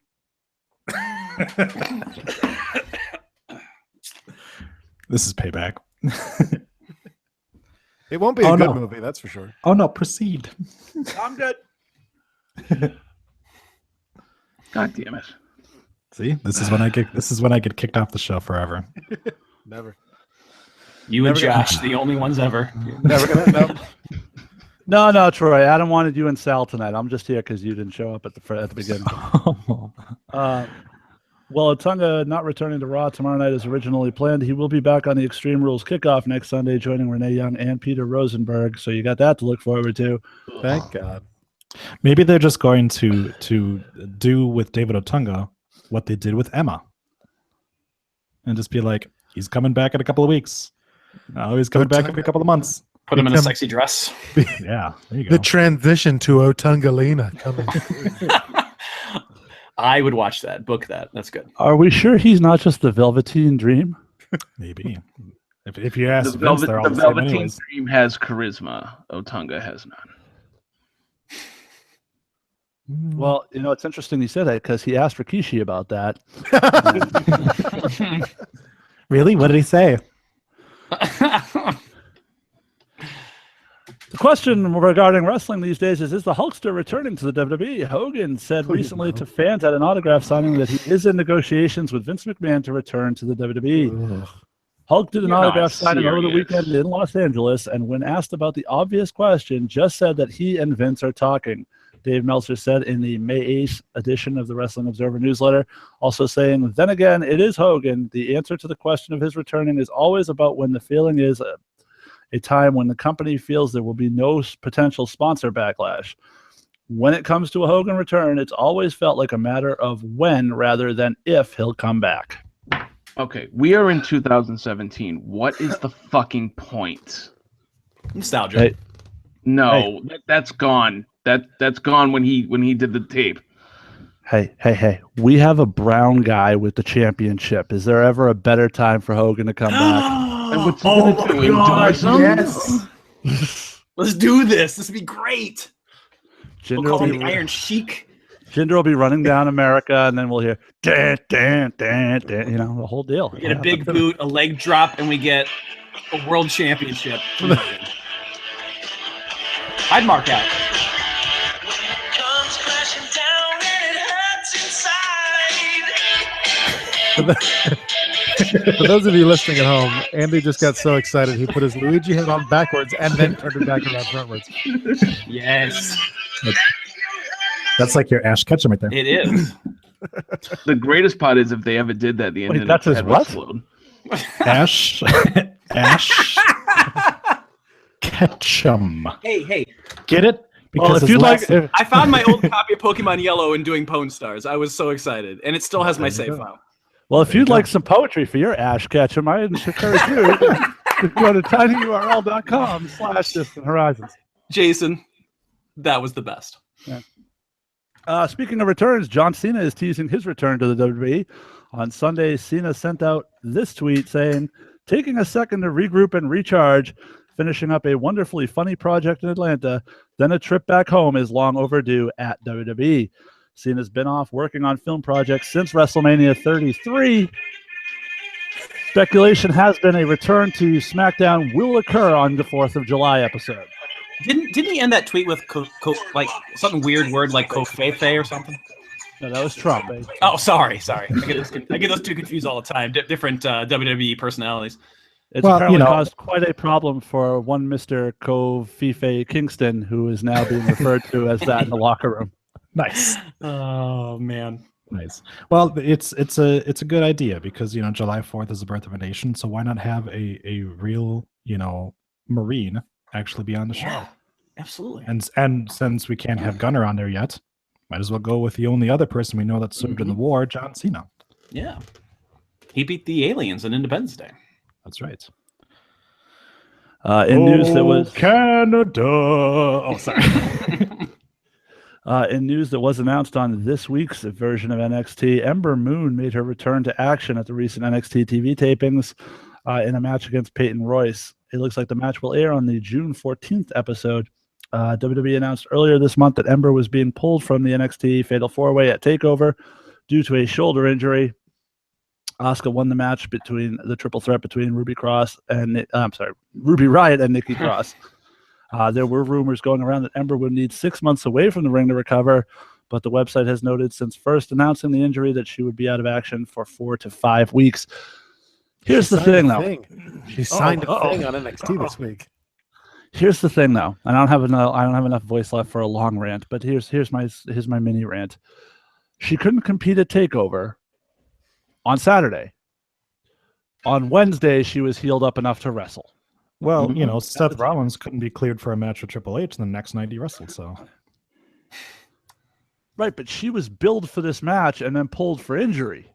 Mhm. Tommaso Ciampa beat a motherfucker with a torn ACL. Just he saying. He beat it with him, is it with the AC? he tore Just it out rip of that his. shit out and just use it as a whip.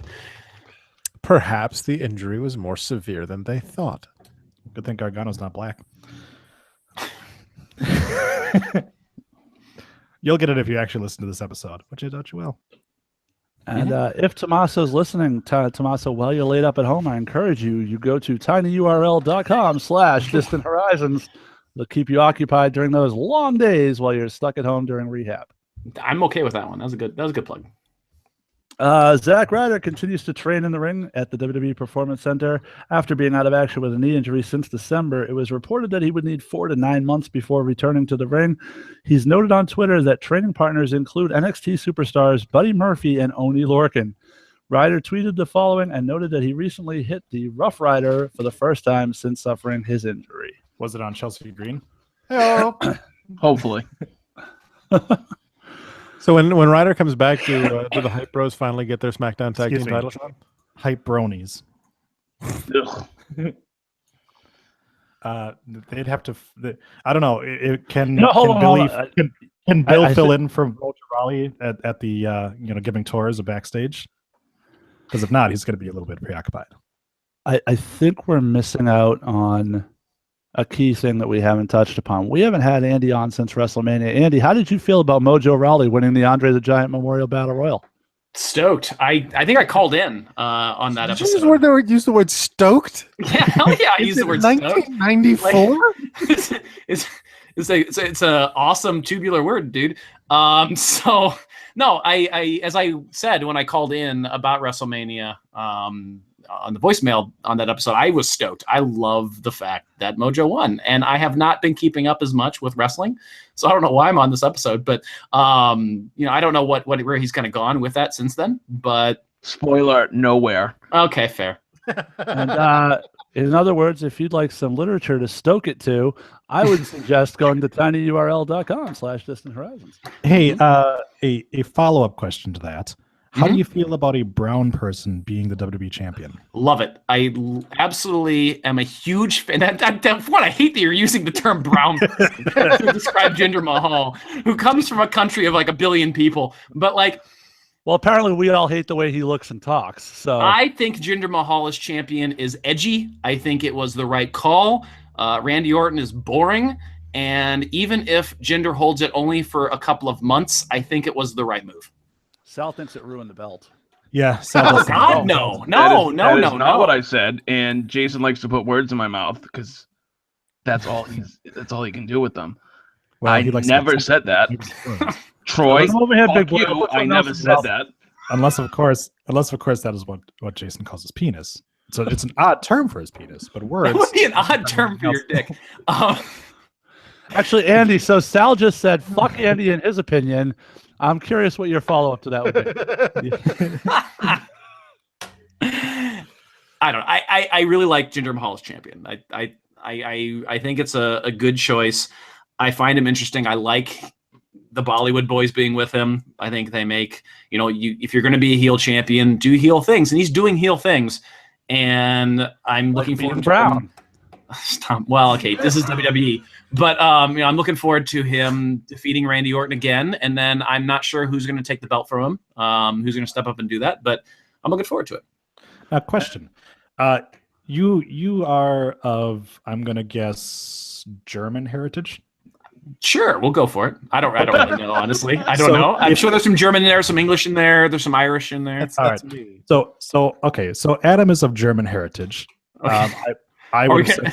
Is this a setup for like Adam being racist against Asians? No, wait. No, let me take it there. Okay. Okay. Let's say that Adam wins the WWE Championship. Okay. Yeah. Can he then come out on the next SmackDown Live and have a bunch of German soldiers goose step to the ring during a German celebration? Despite the fact that he is from America. No. Okay. So why is Jinder Mahal, a guy who's Canadian, able to have a Punjabi celebration? Because number one, we typically don't, throw Nazi history out there as like this good thing, unless WWE is going to go for a really dark angle. And this WWE, they like the idea, the concept of foreigners being bad. So what's going to piss off an American crowd more than having a bunch of Bollywood dancers out there?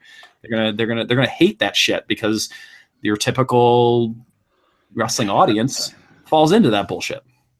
Okay. Speaking of brown people ruining things, WWE confirmed that the NXT live event scheduled for Manchester next month has been canceled due to the recent terror attacks in the arena. Fans who purchase tickets to the Manchester show can receive a refund or a ticket to the June 7th show in Leeds. All I'm saying is nobody ever bombed a Tool concert.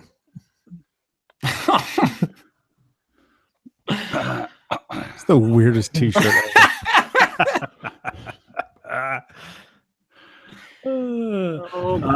Dave Meltzer mentioned in the latest edition of the Wrestling Observer newsletter that WWE's creative direction is slow right now, which is why the company has been featuring so many matches on television featuring multiple wrestlers. What? According to Meltzer, the WWE creative team has plans to heat things up in July and August for SummerSlam and, quote, know where they want to go. However, they don't have a lot of creative ideas for right now, so they're just using multiple person matches to kill time. The WWE creative team hasn't known where they want to go for the last year and a half. With all due respect to Tuna Meltzer, their one job is to year-round book a show. That's the only twice a year they have ideas to heat things up, Troy. Yeah. Twice a year they're like, oh, okay, well, we've got a really good plan for SummerSlam, but we've got like 3 months to get there. So let's put holla holla holla. So we're going to put Sasha Banks, Roman Reigns, and whichever one of the vaudevillains is still left, a 6-man tag team match against let's say is Heath Slater still employed? Oh yeah, Heath Slater and Gemini. That sounds like a good plan. There's your main event. The American Gladiator. Don't they- get Adam started because he'll talk about Mike Adamle, and I will walk away from the podcast. Or the tag team, the Gemini. The Gemini. That's what I was trying to say. Hey, speaking of tag teams, have you guys talked a lot about Breezango? The page videos? Yes, we have. Because I'm loving Breezango. Breezango's awesome. They're the best. They're one of the funniest things on You Smack. mean the fashion. First of all, yes, thank you, Jason. We refer to them as the Fashion Police because that's what they are. Sorry. Or Febreze is also acceptable. Okay. But trademarked. I just wanted to throw that out there. I just love those two. Troy, you said first of all, said one thing and then stopped. I would catch you off on the rubric for transitioning there. It's bad transitioning. Bad topic. Yeah, it happens. Did you just use the word rubric?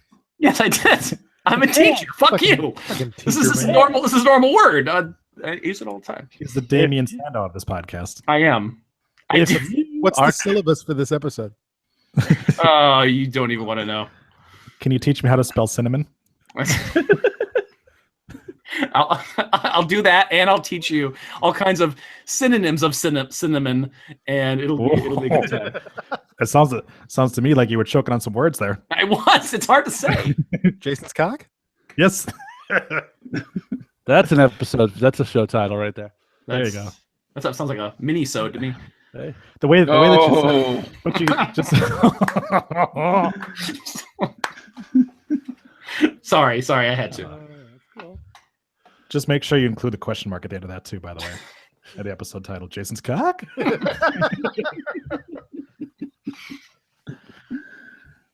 So, I'm gonna have to put in the description of this episode.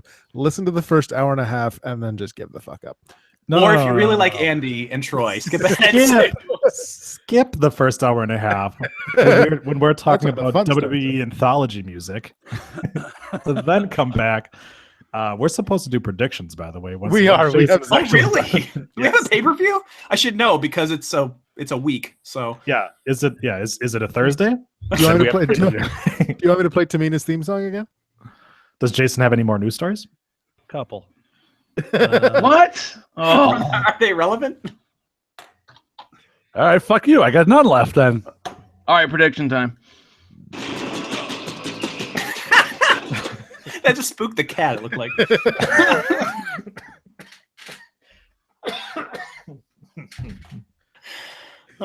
Wait, so what's the pay-per-view coming up? Is it Money in the Bank? No, Extreme Rules. Oh, that's right. So we're really done with the news then. Apparently. Okay. Well, what are the other news stories? I'm curious. Is there anything good? There was, but now you'll never fucking know. So I'll just get on Google and find out. You're gonna have to explain that to Sal. He's gonna Google WWE news, and he's just gonna fall down a rabbit hole and be like, "I wonder if that's what he's talking about."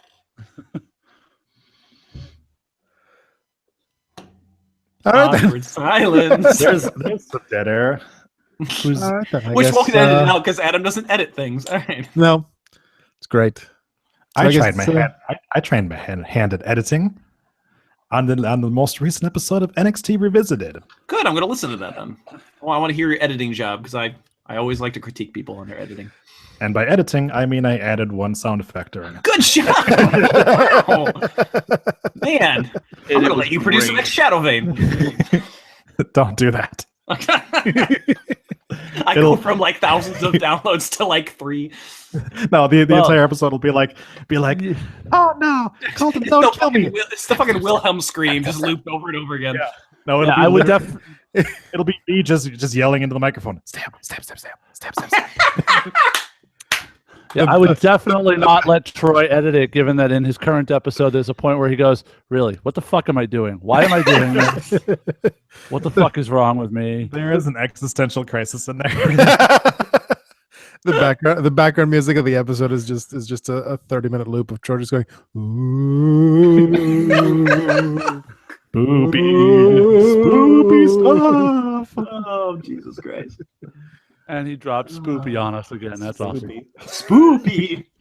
Check out the Slasher Sanitarium only on the Questionable Endeavor Network.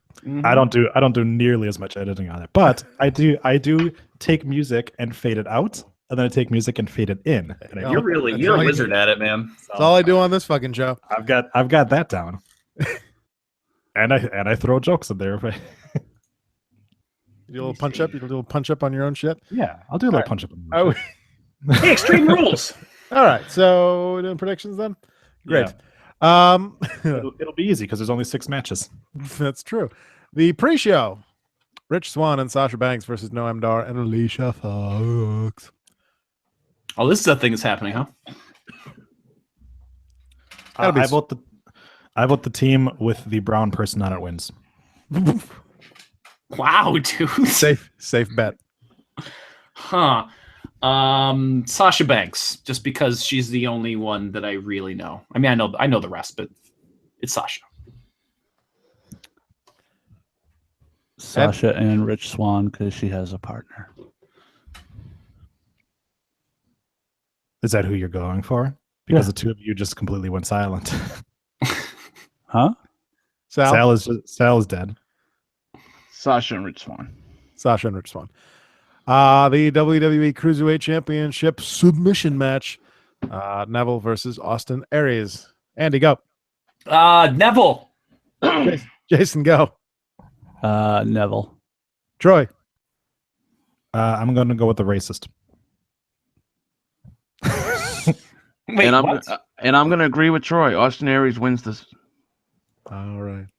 When did Austin Aries become a racist? I'm confused on that too. When didn't he? What? Good argument. Yeah, prove that negative, motherfucker. Yeah, prove it. Prove I'm wrong. I'm going to go with Austin Aries just because I want the points for my fantasy team. Well, that's the whole thing, huh? About that. Maybe not too All much my longer. opening wounds here. I'm sorry. Don't bring that up. Yeah. Very fresh. Yeah, apparently I'm The- getting kicked out. So This is a theme for you, Troy. There we all are. The Raw Tag Team Champions, the Hardy Boys versus Cesaro and Sheamus in a steel cage match for no good goddamn reason. Troy, go. the Hardys have yet to lose, and they picked the stipulation, despite the fact that it's not a match that they actually know how to do or have ever been in. I say 100% chance that Jeff Hardy kills himself jumping off the top of the cage, and the Hardy Boys win anyways. Sal, go. Jeff will jump off the top of the cage, but the Hardys will lose, and Shimaro will become tag team champs. You're so close to the camera. I can see your pores. I'm also going to take the Hardys in this one. Jason, go. Jeff has been known in the past as poetry in motion, but I'm going to put down this match and pick up a copy of some real poetry in motion at tinyurl.com/distant horizons. It'll get your poetry in motion. If you got 50 cents for every time you plugged his shit, you'd be able to get a month's subscription to the WWE Network, Right? where you can watch NXT and follow along on my show, NXT Revisited, every Wednesday here on the Rundown Wrestling Podcast. It's poetry in motion. We should just call this the episode of plugs. Apparently, that's what this is. But I would certainly say, like I said earlier, I think the Hardys should lose the title, but I don't think they will. So I'm going to say Jeff Hardy does some swanton off the top of the cage and they win the title. Andy, go. Delete! Adam- Delete! Delete! All right, Alright, with that hat, you can't make the delete motion. 'Cause there's no way to not look like a Nazi. LuigiMussolini.tumblr.com. Oh God, I'm sorry. And most notice when I get on the show, there's a lot more Nazi references. I wonder why. Actually, did you hear the story? You bring out the Nazi in us all. Apparently, I am German. the Nazi in us all. There's a title. You know what, and if you would have gotten a great story related to that if you had let me finish the news, but you're gonna miss out. I wasn't stopping you from finishing. There's a it. story about Nazis? I was going to say about Yep. Nazis. There was. Where are you taking this podcast? Apparently, this is going to be the JBL podcast from now. There were on. two stories. They included Nazis and unicorns, and I don't know if they were in the same story or if they're different stories. You'll have to use your imagination. Nazi unicorns. Wait a minute. I'm going to isn't that Google girl who got Nazi fired from WWE NXT? right now. Ja, vi måste round up also Pegasi. Yeah, and everybody's talking at once, and nobody knows what's going on. We must put the Pegasi in the camps. When I Google WWE Nazi, That what chick comes was up? good. WWE Seth Rollins' girlfriend fired for Nazi pics. That's Boom.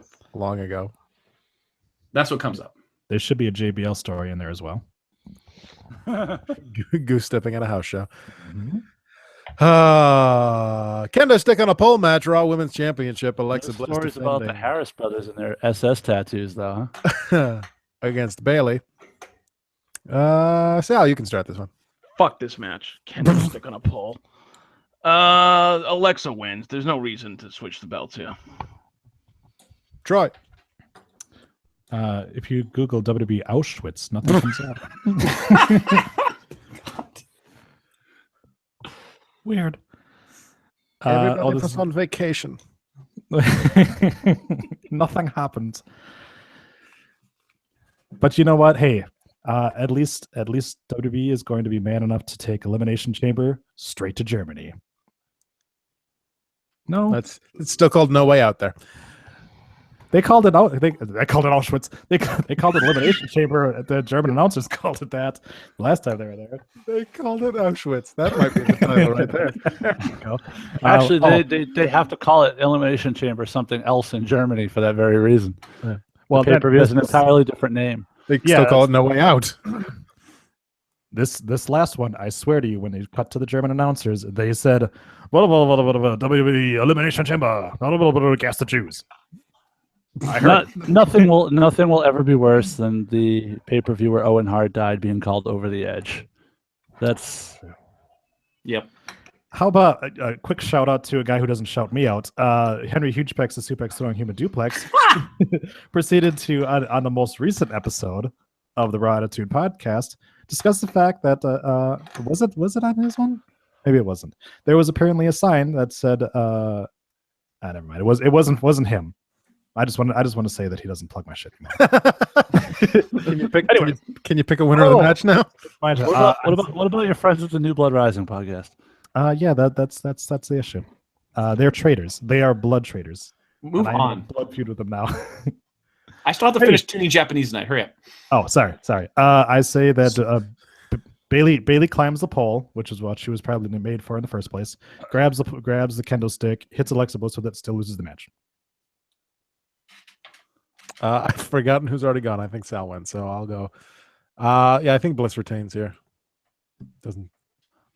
I much either way. feel like the competition would be much more intense if instead of a kendo stick, they hung a copy of Chasing Distant Horizons on top of the pole, which you can get at tinyurl.com/Distant Horizons. Alexa wins. I don't know how or why. So but she I wins. haven't been following. Did you call this a Brian Kendrick's stick on a pole match? Is that what this is? They're all fighting. They're fighting for that D. Close enough. Okay. All right. I'm gonna go with Alexa. She looks more hungry for the D. As I said last week, she got the title by climbing a pole. It's only appropriate she keeps it by doing the same thing. There you go. The most extreme match on the card, the Intercontinental Championship match between Dean Ambrose and The Miz. If Ambrose is disqualified, The Miz wins the championship, which to me says Ambrose gets disqualified and The Miz wins the championship. Agreed. Yeah, the Drifter is going to come out and hit Miz to get Ambrose disqualified. Miz keeps the title. Drifter goes off with Ambrose. Miz wins the title, you mean? His song on Raw said that he's going to pay back an A-lister. He already informed us the finish of this match. So yes, the Miz is getting his championship back. Sal. Ambrose retains. You're dumb.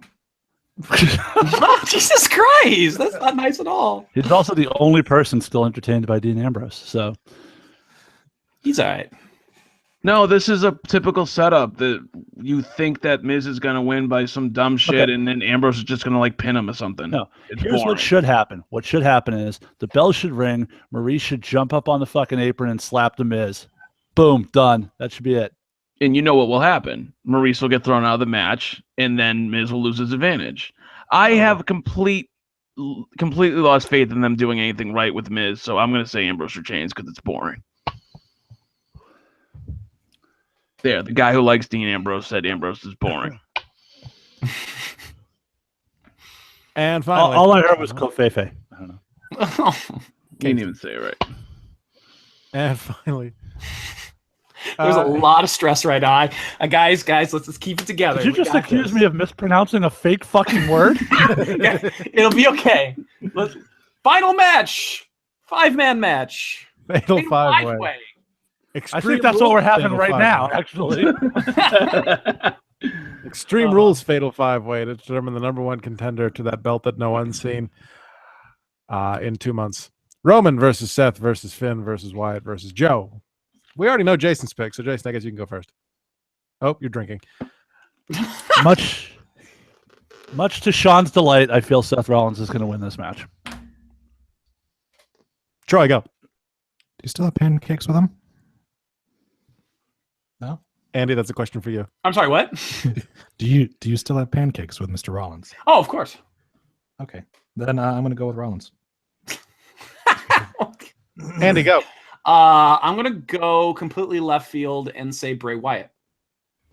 Sal, go. Brock. He's not in the match.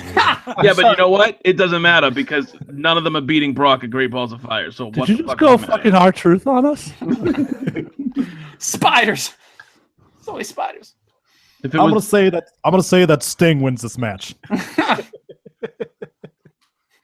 I got Owen Hart. anybody they put in front of the Beast is going to lose. So fuck it. I'm not even picking a winner. So there. Yokozuna's doing the JOB, brother. Good show participation is that, Sal. Thanks. Great job. Great Fuck job. you. I just randomly picked somebody because I don't give a fuck. You're just like, oh fuck it, Paul Heyman wins. I already said my piece. If you were on the beginning of the episode, you would have heard me. Well, I have a child that needs taken care I of. have fucking 3. Wow. I'd like to document right here. This is the last moment where we'll hear the Rundown Wrestling podcast with all 5 of us ever on here ever again. I don't know who's going next week. I'm pretty sure I'm not going to be here, but we'll I'm pretty sure none of our listeners will be listening next week after this. We had a good Oh run. my! We had a good Oh run. my! Adam, We just, almost- just chalk this up in a lost episode. We almost made it to 300, you guys. Almost. It's 100 more than I predicted. I'll take Rollins. Who cares? See? And that's your Extreme Rules predictions, everybody. Hey, Wait, that's it? That's all the matches? we should have Andy see if he can pick who was on Extreme Rules last year. Wait, what? We should have Andy pick who was on the last pay-per-view that we had. Yeah, there you go. That happened while you were not on the show. Okay. So I think that does it for the rundown for this Thursday, June 1st, 2017. 426 days since Asuka won the NXT Women's Championship. For a free audiobook and a 30-day free trial, go to audibletrial.com/rundown. You should do it. I did it. It's really good. Yeah. I haven't gotten Speaking paid of for really good, You you haven't can. gotten paid for that? that. I gotta check. Speaking of really good, you can get some really good poetry at tinyurl.com/distant horizons. Thank you, sir. You're my hype man. Jason, what you got going on June 17th? June 17th, Atlantic Pro Wrestling, as we like to call it, APW, returns. wild. No, that comes later. To the Salisbury, Mass Boys and Girls Club. As of yet, no official matches have been announced, but we can tell you these regular stars of APW will be in the house, and always a surprise or two on the horizon. Not the distant horizons that we're chasing. At tinyurl.com/distant horizons. That's true. Lucky Pro Wrestling also on June lucky. 17th, presenting Star Clash at the Elks Hall in Clinton, Massachusetts. We've got what do we got? We got all kinds of stuff. We've got Alicia, formerly known as Alexis Neve, versus Adira. We've got Adrenaline Rush versus Ilya How does Markopoulos. Alicia feel about you, Adam? She doesn't like me. We've Why? got because I big timed her husband accidentally. And her we husband got- is? Eddie Edwards. Who is? In TNA. Well, he's a guy. Impact Heavyweight Champion. There you go. We got Cam Zagami versus the Platinum Playboy Randy Shawn. We've got Davey N defending her women's championship against Isana. We've got the LPW Oksana. not Oksana, no. We've got the Hard Knocks champion, All Good Anthony Green, defending against Brick Mass Stone. And in your main event for the LPW Heavyweight Championship, the selfie-made man Vern Vicalo defending against Anthony Stone. That is June 17th in Clinton, Mass. Troy. Hey, Andy. Oh, wait, guys, before you go, SCW has a show Saturday, June 3rd at the Crow's Nest This Saturday. in Dubuque, Iowa. This Saturday, it's called SCW Presents Playing with Fire. They've been doing, I don't know, they've been doing some random shows up in Dubuque, Iowa, which Great is balls of fire. Yeah. Aside from that, I know they've got another show Playing coming with your up. great balls. They've got another one coming up June 17th, which is their regular show, Everything is Unbroken. on June 17th. So there you go, and that's at the Walcott Coliseum. So check that out. Now, before Troy tells us about arm bars for AIDS at Bruce City Wrestling, Don't get Adam started. I have to ask Andy a question. Mm-hmm. If you were to attend a wrestling show Okay. and there was a match for something no. called the No Limits Championship, Oh no. Oh, The actually, No that's Limits better than what I thought he was Championship. going with. Okay. the No Limits Championship, You're right. and said match ended in a disqualification, what would you say? I want a refund. Thank you. Okay. Okay. So everyone's in agreement except Adam on this one. Okay. It's not my fucking company. Sounds Andy, like it is. Andy, I got a question for you. Yes. Oh man, I'm popular tonight. Go for it. If you were the ring announcer of a show Oh, thank God I'm not. and you were supposed to do a 10-bell You salute, used to the comment, you I used to do motherfucker. commentary. I did ring announcing once, and I fucking hated that job. You can't even call me on that shit because you weren't even fucking there. All right. I know, but Jason's told the story so many times it rings true. Unlike the bell that was supposed to ring 10 times. Retarded individual. Oh God. Troy, June 17th. June 17th, we still have the BCW DDTs for diabetes, the benefit that's show what it for juvenile diabetes. And June 20 Alzheimer's. Oh God. June 23rd, we have Brew City Wrestling Vengeance. Chin locks for chlamydia. Coming, Swanton bombs for unwed moms. Oh, guys, we're not, I'm out. I'm gonna stop recording. I'm out of here. I swear to God, to get started. Oh, I thought this was gonna be like a 10-minute thing. I was gonna catch you like right at the in the plugs at the end, Please. and then Please. I'm here for a Headlock for- freaking hour. Headlock. Catch you in the for plugs. herpes. Latest episode title. Catch you in the plugs. Moon salts for meningitis. Oh, Jesus Christ. Anyway, Bruce City Wrestling presents Vengeance. When is that? June 23rd at the Knights of Columbus Hall in West Allis. It is a 6:45, doors open, 7:30 bell time. Currently, we have Sean Priest versus the Brew City Bruiser, a tag team match between P10s and the N-words. What? Wait, what? Stylized. Are you censoring that, or are they censoring that? I know Wisconsin is so white that it's clear, but even that can't be okay there. First of all, it's stylized as NWO RDS, as in like the New World Order. And they are two black guys that they're called the N-words. And the main event is a grudge match between the BCW Women's Champion Sierra and BCW Original Evil Days in a intergender match. A grudge Get to match that. between the N-words and the Grand Wizards. No.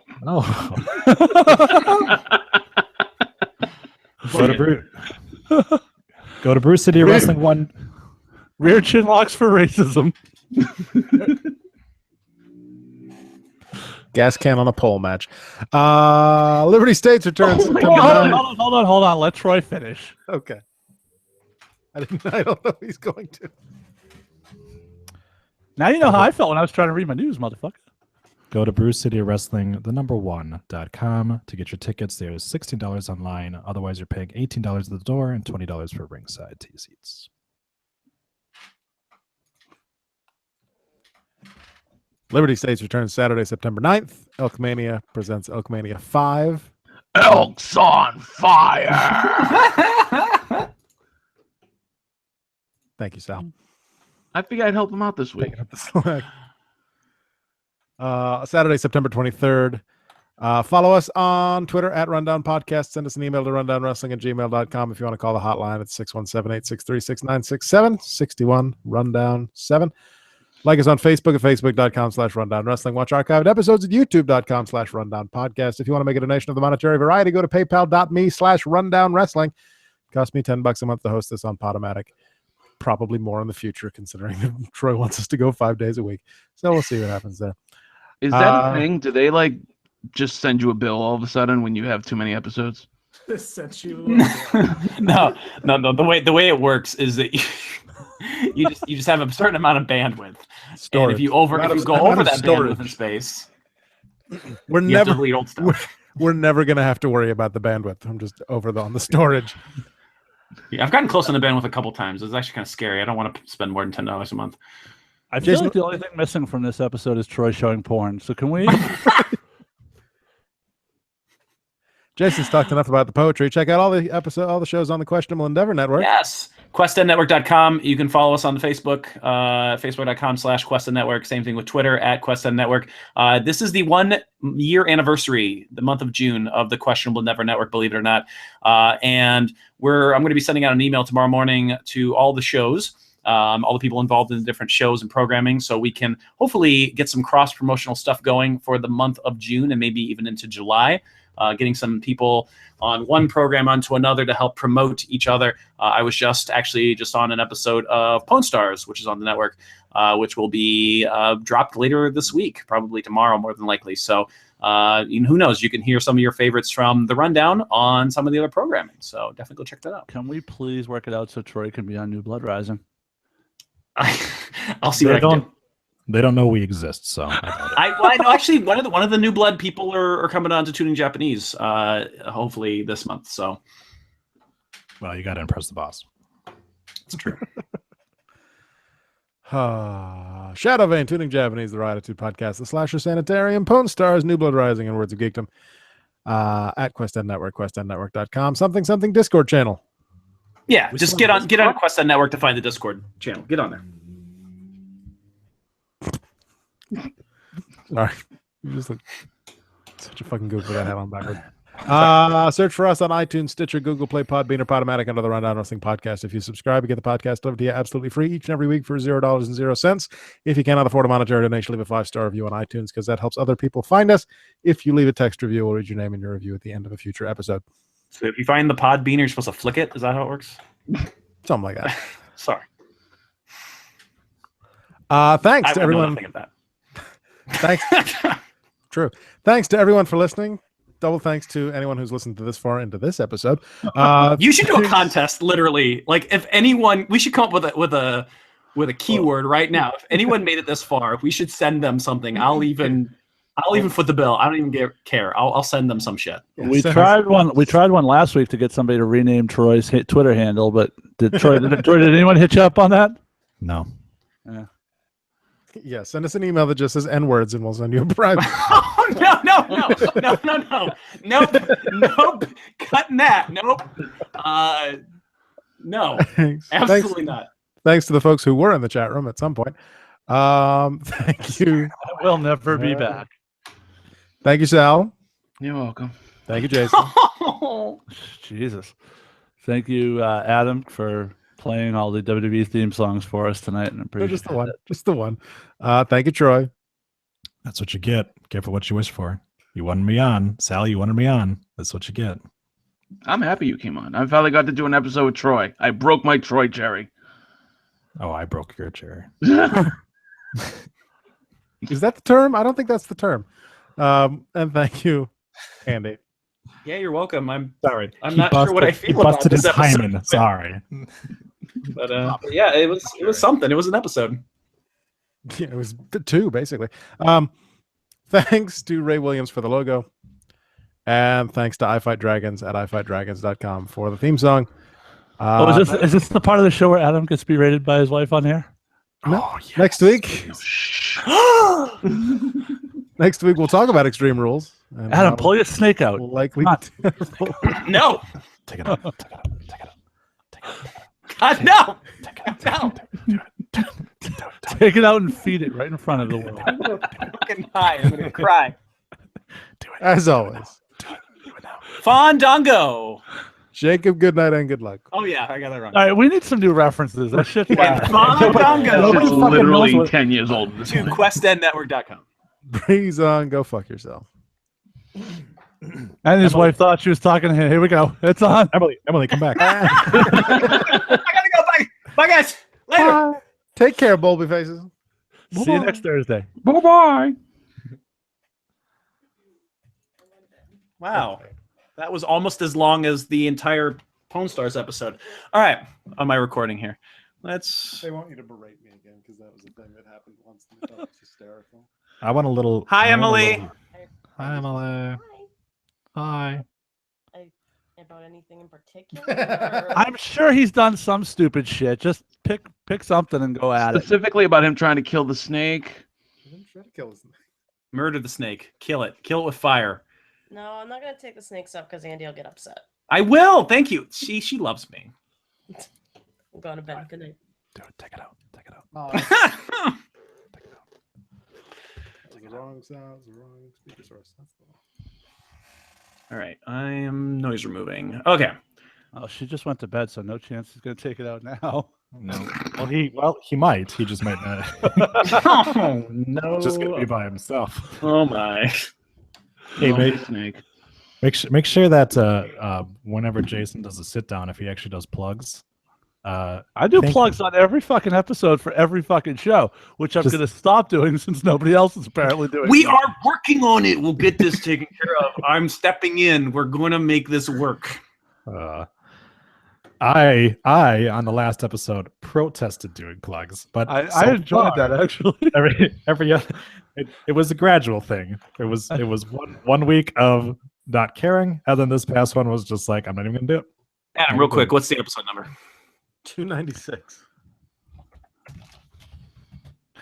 I was just going to say, we have a separate logo for the rundown sit down, by the way.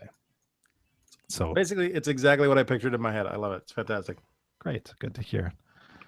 It's great. Uh, It's beautiful. It's beautiful. I love it. But then Glowstick has a new logo. As I Did said you add earlier. the glowing dildo to it? Nope, no, I didn't. I like the new font that you used on Shtick. I like that new font. Thank you. I went with a different program because first I just did word art, and this time I actually went through a website and did it up.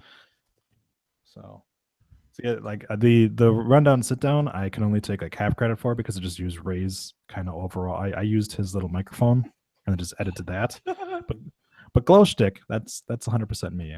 But that's not much of what. And then NXT Revisited was just me taking the NXT thing and mocking up. I don't create original works of art. I just alter anyone else's. So your plug should be thanks to Ray Williams for 47% of the Rundown Sit Down logo, and thanks to Troy for 53% of the Rundown Sit Down logo. What podcast app do you use, Sal, that you're not getting these different ones? Just use the iTunes app, whatever the one is that comes with the iPhone.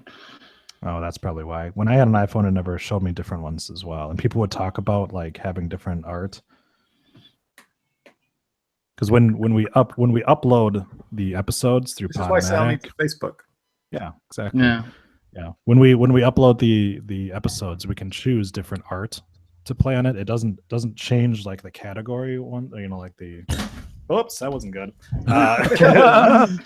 It doesn't change like these, but once you get into it, you can actually see they'll have different Does it change them on Stitcher?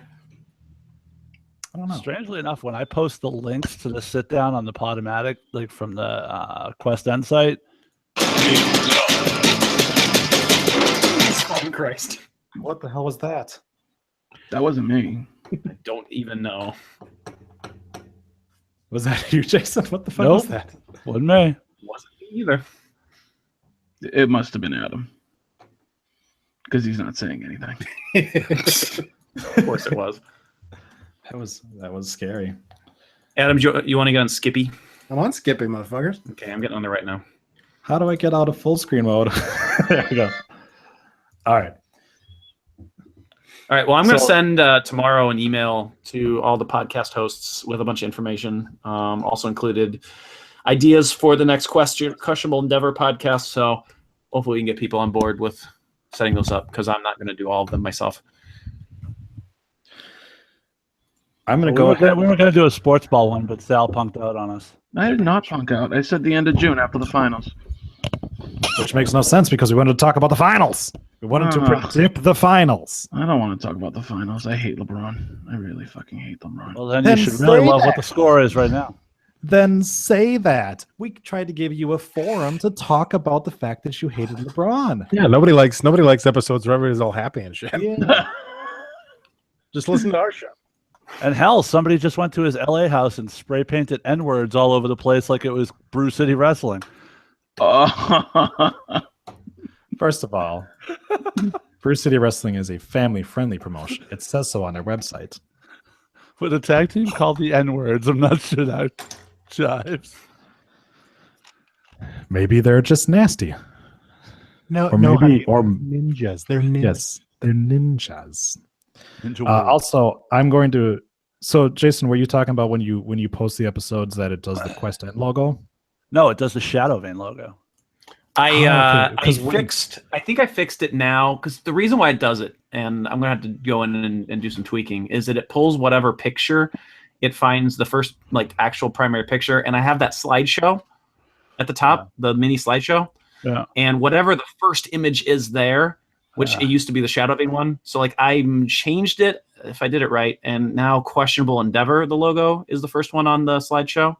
Yeah. So when you link it from that, it should show the Questionable Endeavor logo rather than the other one. That's what it Instead shows of- when, instead of when- We should probably So- turn off the live broadcast because nobody gives a shit about this. That's true. Nobody's Well, you're watching, right. though. You're absolutely right. That's true. Nobody's watching. But bye, everybody.